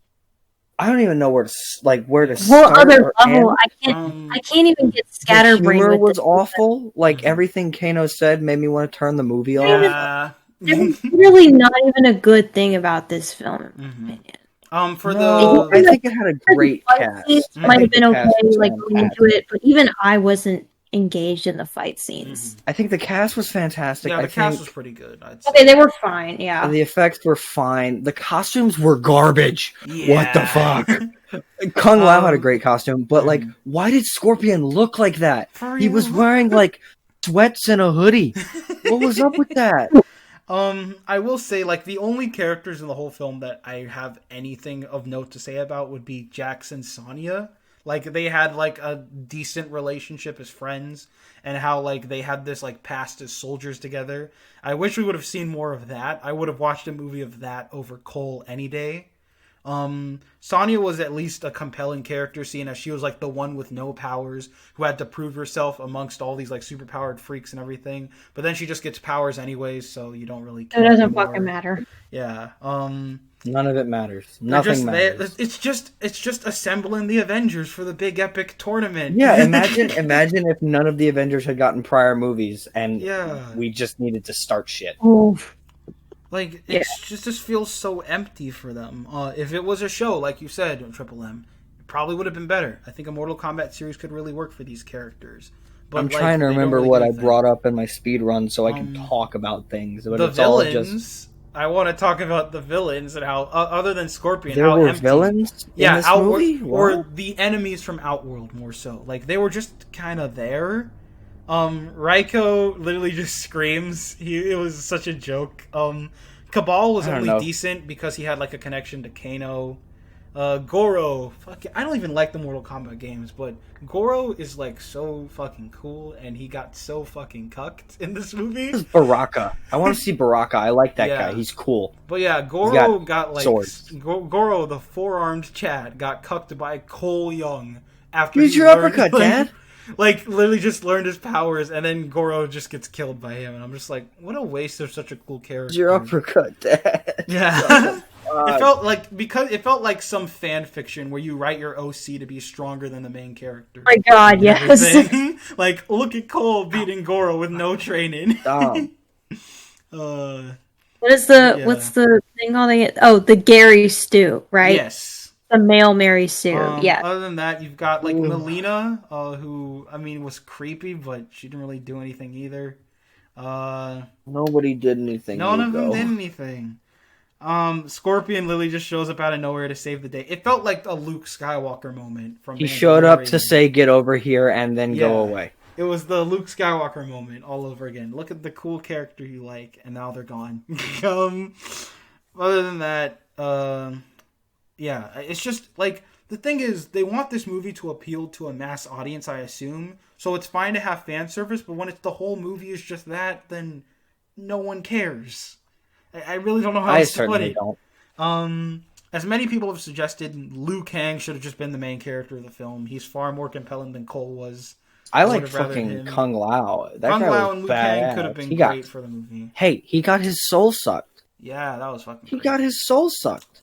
He had the best kill, in my opinion, when he killed Natara by splitting her in half with his hat. That was awesome. But yeah, the characters, other than that, they're just here. There's no other way to put it. Cole, if you're good, it was very empty. You know, even though they gave him a family and everything, he really just didn't do anything. Jesus, what else is there to talk about? It's all just set up. The one good thing about this film is that I didn't pay to see it, and I just leached off of my cousin's HBO. Yeah. Imagine this piece of shit. No way. Like, last time, $20 to go see this, dude. Holy shit! Time I paid to watch something that made me physically ill in a theater was fucking Holmes and Watson. Oh no! That was the last time I paid to watch something that I was like, I should not have paid for this. And then before that, it was Jurassic World 2. I want to talk about something real quick. I want to talk about something that pisses me off, and I mentioned this in my review. This is something that's been going on for about 2 or 3 years now with movies. Where, remember when Godzilla King of the Monsters was coming out and it was getting review bombed?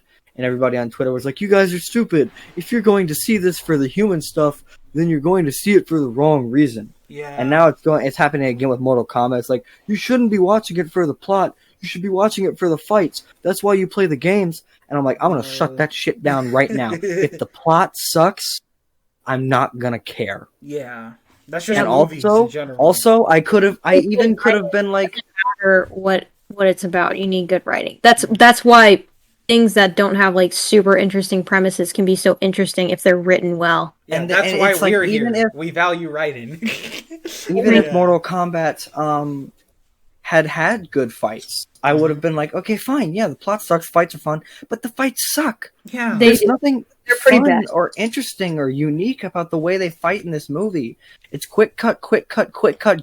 Quick cut, gore. Quick cut, gore. It's just the same thing. I'm so sick of quick cutting fighting. I can't deal with it anymore. Like I don't want long drawn out. I don't need long drawn out takes every movie, but I want to be able to tell what's going on. Yeah. The fight, like it just the choreography for these fights felt kind of amateur. Yeah. Other than that, Man, like, and we sound tired talking about it. We were all riled up for fucking Wonder Woman, and now I'm is just nothing. like, I don't care. Wonder Woman was so bad. I'm livid. going to Google right now to look up images for Mortal Kombat just so I can see if there's anything else I want to talk about. Nice. I will say, I have paid attention to it because you can't pay me to completely pay attention to this piece of shit. It's like in the minute I was like, I don't even know what the fuck. Like, you know, like even when I was paying attention, I was like, I don't know what the fuck is happening. Like, not because I don't know any of the characters. Or that's not the fucking point. It's like, oh, well, maybe you should play the game. That's not the point. You can like an adaptation without knowing. Doesn't make any fucking sense at all. Because like an adaptation can be strong without you already knowing it. Like, look at the superhero movies we all talk about. Those are adaptations, and we still get the characters even without having to know them beforehand. So you just have to have, you know, a good movie. Yeah, no ways about it. That, like, give a shit. Yeah. So isn't it weird that like one of the screenwriters on this, like this is his first ever work, and the fact that he's got 13 other projects lined up after this? Yeah, like was it all banking on this? Does he know someone? Like either about connections, man. Let me tell you that. Yeah. He has 13 projects now. He had nothing, and then he wrote Mortal Kombat, and now he's got 13. Is his fucking step uncle Steven Spielberg or something? The other guy who wrote it was also screenwriter for Wonder Woman 1984. Well, how about that? Yeah, so there you go. There's some connective tissue there, and not in a good way. This writer is the key to all of this. He's a funnier character than we've had before. So there you go, Logan. Yeah. I just can't. I can't, man. I will say, it's like I want to say more things. Else to talk about? I figure it would have been a little. Yeah. There is one thing I want to bring up, but there's nothing here. For Triple M, what you brought up earlier about how people are talking about how you should just pay attention to the action. Another consensus I've seen online is this isn't the Mortal Kombat movie. This is the setup for the Mortal Kombat movie. What people like. It's the same logic as the Sonic movie, where it's like this isn't the actual Sonic movie. It's set up for the movie. Like the movie with Tails and Knuckles will be the next one. No, I'm like, no. I'll tell you what that's the same logic as. I'm sorry. It's bad. I'll tell you what that's the same logic as. Yes. It's not the Superman we know. We have to wait for it. You have to wait 5 movies before you see the Superman that you know. And I'm like, I'm sorry, but no, fuck you. This isn't a fucking book. I'm not watching Harry goddamn fucking Potter. Yeah. If you call your movie Mortal Kombat, I expect to see Mortal Kombat. If the movie were called The Setup to Mortal Kombat, then I'd be like, okay, fine. Yeah. But like, who said that? Direct me to them so I can beat them up. It's not even a good setup either. Yeah. Even if that was your excuse, it's shitty setup. Like, because they're teasing future stuff. Obviously, the tournament is going to happen. This is what soon. I want to talk about. Hold on. Mm-hmm. This is what I want to talk about.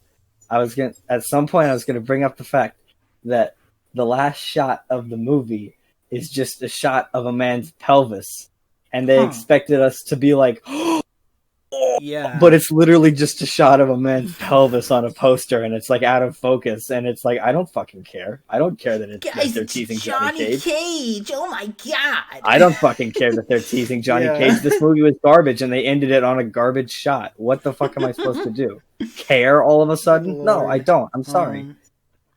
I'm not invested in this universe at all. You referencing Johnny Cage is like, oh, I know, he's the funny one. I don't know. Only the fans will get that, and I really don't care. Like, because, like we said, they're teasing Johnny Cage, so they obviously have plans to do more movies. The plan is to make, like, a trilogy, and I'm like, no, actually, Hugo, they have 5 movies planned. Another goddamn Snyderverse. It's the MCU, the Mortal Cinematic. The MKCU, please. Wait, the MKU, the K cinematic, but spelled with a K, because it's Mortal Kombat. That joke annoyed me. Like, they misspelled it. Shut the fuck up. No. Every single line out of every character's mouth. Just shut the fuck up. Shut the fuck up. Shut the fuck up. They misspelled it. You're like, oh wow, look guys, it's a meta reference. What's the S stand for? If you wanted to make a movie about setup for Mortal Kombat, you could have made a movie about Bihan and Kui Lang, I believe his name is. Yes. It's just Sub-Zero and Scorpion. Their rivalry throughout the centuries. And then at the end, Shinnok or someone shows up and is like, hey, do you want to fight the good guys? We're building and a there team. you go. We're building a team. Call it the Mortal Kombat Initiative. But yeah, the thing is, because I'm over here saying, why are they trying to be Marvel? And guess what? I found an interview where the producer explains that their production process was heavily inspired by the MCU. They kept asking themselves, what would Marvel do? And I'm like, don't be Marvel. Everything has to be a cinematic universe. You gotta have the Universal Dark Universe. You gotta have the DCEU. You gotta have the Sonic Cinematic Universe. The Ghostbusters Cinematic Universe was almost a thing. It's like, just make good movies. No. Can't have that. Mm-hmm. Not anymore. If they do make a sequel and it's actually a tournament, I might be interested. I just wish the characters were better. But yeah, like, who knows? This movie is very empty. I have not been it's thinking so empty about that I filled my entire thought process into a 2-minute review. Yeah, and now I'm struggling to think of things. I was tricked to talk about. into thinking that like video game movies wouldn't necessarily be bad. They would be like okay at least, because like Detective Pikachu and Sonic were like okay. So I was like, okay, Mortal Kombat, that's not hard to figure out. I'm sure it'll be fine. And no, they went back to making them. I forgot to bring up Detective Pikachu in my review because it was so fucking forgettable. For real.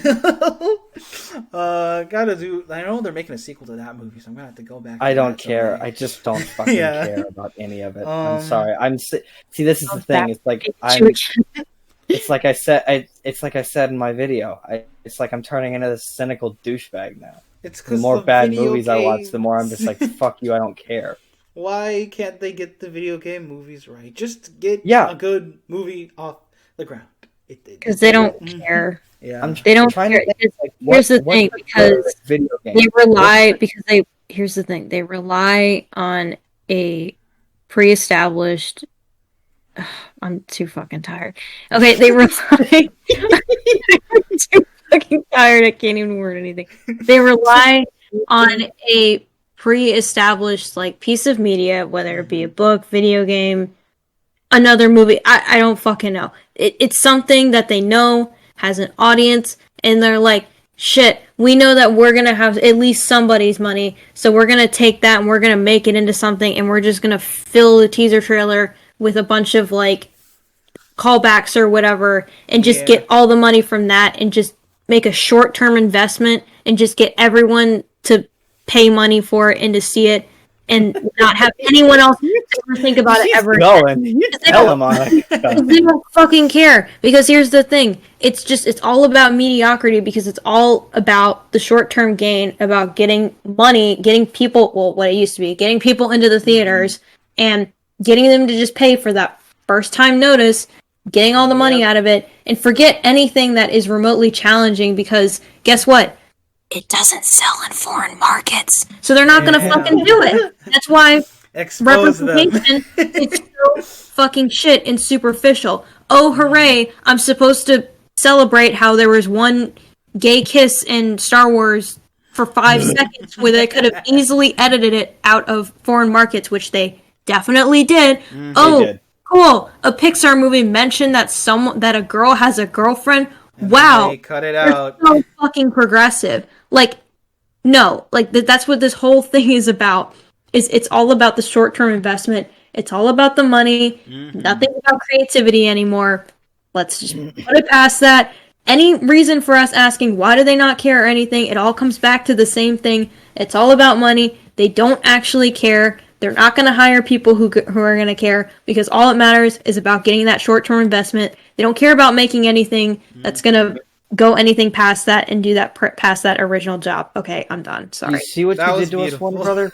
Do you see how angry you've made us? You've turned us into When will you learn? When will you learn? That's how it starts. The fever, the rage. I'm trying that to turns think. good men cruel. I'm trying to think what would be some good movies that could. Okay, obviously it didn't work out, but story-based games could really adapt into good movies or So TV many shows. I have high hopes. The Last of Us. I have is high gonna be hopes one. for The Last of Us. Hopefully that's good. A God of War game could work out. Mm-hmm. Sorry, a God of War movie. Mm-hmm. And Resident Evil would be a really great series to adapt into a movie. Mm-hmm. They did it, and it was bad. Yeah. Yeah. But with the right team, anything's possible, right? Anything is possible if you actually get people who fucking care. Yes. That's So many it. video games I would love to adapt, but at the same time, I want to do original work, so who knows? Point is, I can think of some. But yeah. I hope that's all I have to say about Mortal I don't Kombat. want to see no Mortal Kombat universe, but who knows? If they up their game, maybe. I'm sorry. I'm sick of the fucking universe shit. Yes. I'm not even paying attention to the DCE or the Marvels. I'm literally universes are done. I have withdrawal. Like I can't deal with it anymore because I get the MCU kind of did something special for a bit, and I do have a soft spot for Endgame because I saw it on opening night with like 8 people in a full theater, and it was fucking amazing. That's the only right way to watch it, and if you're not watching it like that, you don't get the same enjoyment out of it. Yeah. So the thing is that, and that's like a special thing because they spent fucking 11 years hyping that shit.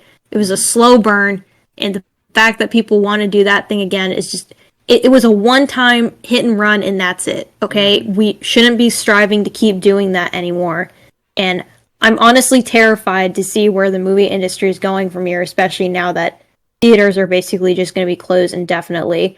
Yep.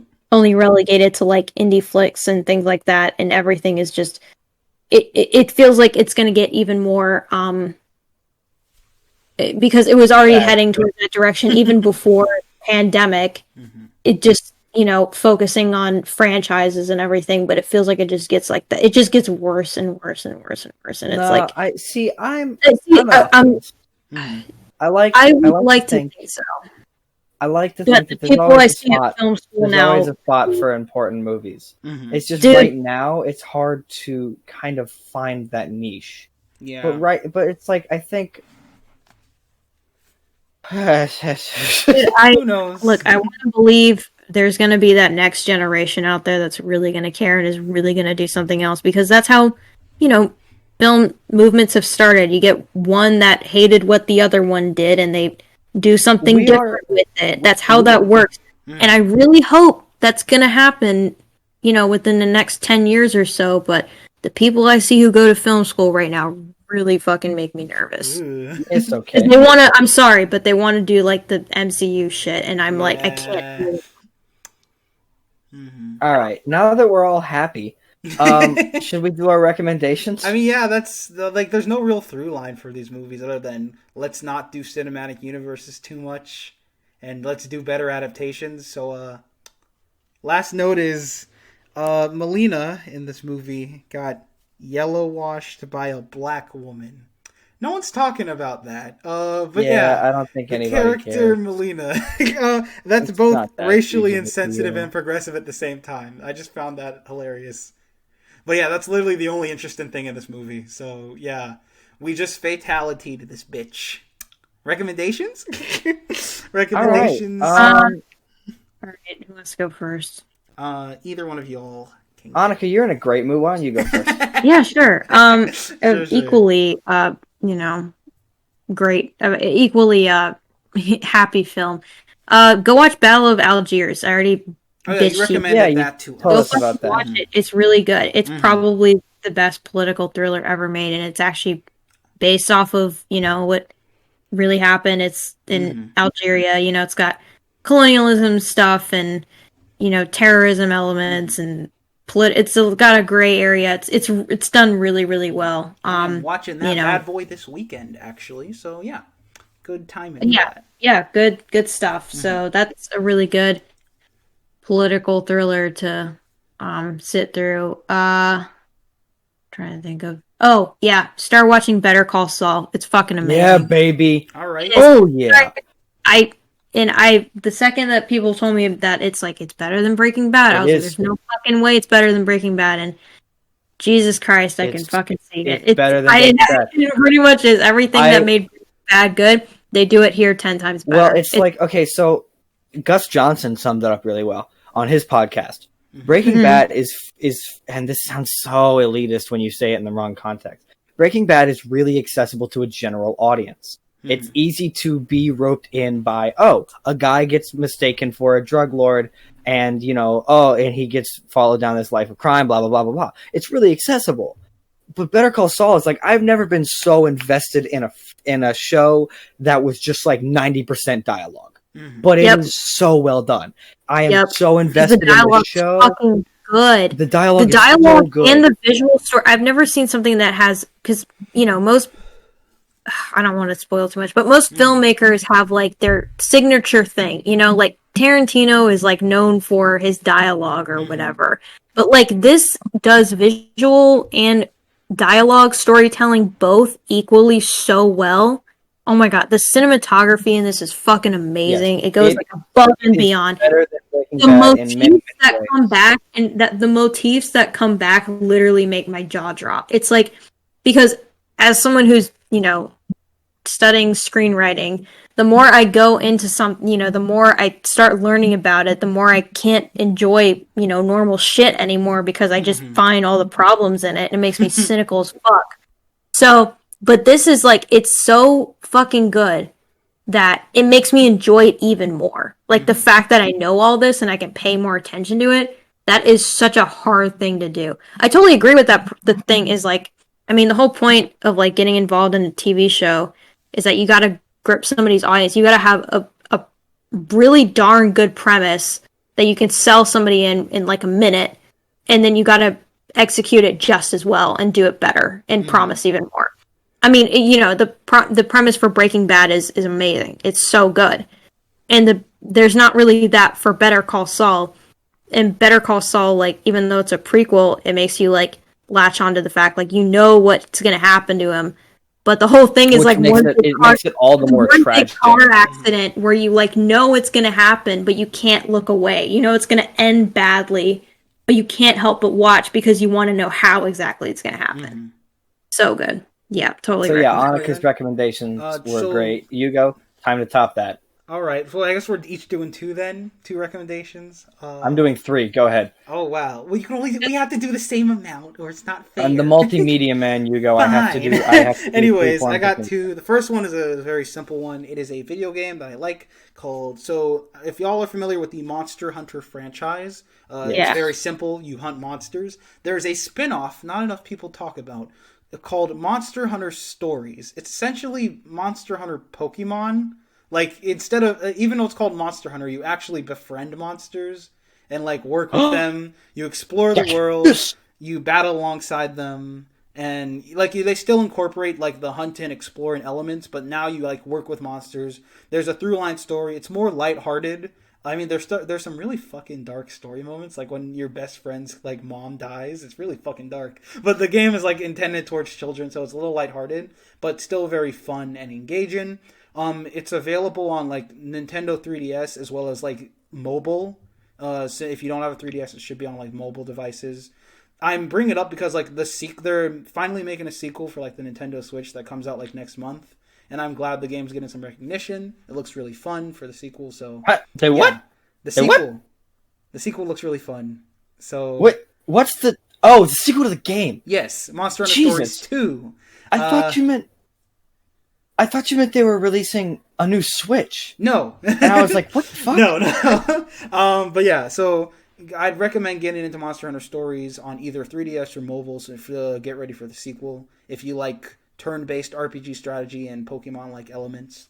And my second recommendation, so since today we've talked about video game adaptations and kick-ass women, I might as well recommend a video game adaptation of a kick-ass woman. I am recommending Bayonetta Bloody Fate. It is a film adaptation of the Bayonetta video game. So for those you don't know, Bayonetta is a kick-ass gun-slinging, super sexy, amazing witch character. She is an absolute queen, and she is from a game of the same name. It has 2 games so far. The 3rd game is going to come out someday. It was announced like 3 years ago, and there hasn't been a single word on it since. So I'll just be here in a corner waiting for Bayonetta 3. But anyways, I want to recommend Bayonetta Bloody Fate, which is a like little animated adaptation of the first game's story. As much as I like Bayonetta, I think the story is like really complex, but they don't explain enough of it. So this film adaptation actually put more like details, like the final boss kind of just shows up at the end in the main game. But in this movie, they actually tease them much earlier on and give them more development. And they give more characters, more stuff to do and stuff in general. Some of the cool like battles and stuff from the game had to be cut out for time, but you still get the general gist, and I think it's really fun. So either play the Bayonetta games on Switch and stuff, or get into this movie. It's on like Funimation. In fact, I think it's on YouTube. Like I saw it on YouTube a couple weeks back. So, free alternative. But yeah. Cool. I recommend checking that out. And those are my recommendations. I shaved mine down. I'm gonna do 2. Okay. Because I know it's expected of me to recommend Invincible. I'm not gonna do it this week, even though I want to. That's another running joke on the show. The show, it wrapped up perfectly, and now we have to wait about 2 years for season 2. So yay! I am reading it. Anyway, so yeah, whatever. Invincible's great, but I'm not gonna recommend it. Wink, wink. What I'm recommending this week, and as of right now, 5/13/2021, tomorrow, along with Army of the Dead by Zack Snyder. Hell yeah. Season 2 of one of the best shows on Netflix comes out, Love, Death, and Robots. Season 2 comes out. And what Love, Death, and Robots is, for those of you who don't know, is essentially just an animated anthology series. I believe the first season had 13 episodes. I hope I'm right. And each episode it just had a different art style and a completely different story. Some of the episodes were like 5 minutes long. Some of them were like 20 minutes long. And it's all about pushing the boundaries of sci-fi storytelling, short storytelling, animation. It's really good. And they are going to apparently make 5 seasons. Ooh. Season 2 comes out tomorrow. Yeah. And I'm really excited. Season 1 was very, very good. If I had to pick a favorite, like if you put a gun to my head, told me to pick a favorite short from season 1, I would say Shoot Me. Because I just can't. It's so good. Nice. And my second recommendation is going to be a book. Because I recently started rewatching The Walking Dead, and it pisses me off because it's really bad. So I turned to my Walking Dead book compendiums, because I own the whole series in compendium format. And it's so good. It's so fucking good. The book is so fucking good. The Walking Dead comic is so good. It is my favorite piece of zombie media. It's so good. The show does some things better. I'll give it that. But the fucking comic is brutal. It's hard hitting. It's emotional. It's beautifully drawn. It's all in black and white. Well, I have an issue. So yes, the book itself is all in black and white. They release every issue of The Walking Dead in black and white, except they're re-releasing it in color, and it looks really bad. Because what they're doing is they're going back in and just fucking coloring in the panels instead of when you are a comic book artist, you draw it with the colorist in mind. You're like, okay, I want the colors to color it this way, and I want the shadows to play off the light of Mark Grayson's suit this way, just to, use Invincible as an example, because Invincible also has great art. But with The Walking Dead, they were like, well, it's black and white, so we can play with shadows a lot. But with this, it's like Annika said, it's like a fucking coloring book. They're just going back in and coloring it, and it looks really bad. It's called The Walking Dead Deluxe, but it's actually a really huge step down. Damn. Anyway, read The Walking Dead normal. It's so good, and I love it, and it'll make you hate the show. And those are my recommendations, and it's been a crazy year of Analytical Amateurs, and a new Zack Snyder movie comes out tomorrow, so that'll be our next topic, probably. Oh boy. Thank you everyone for listening. Happy anniversary to us, and thank you everyone, and good night. Bye, everyone.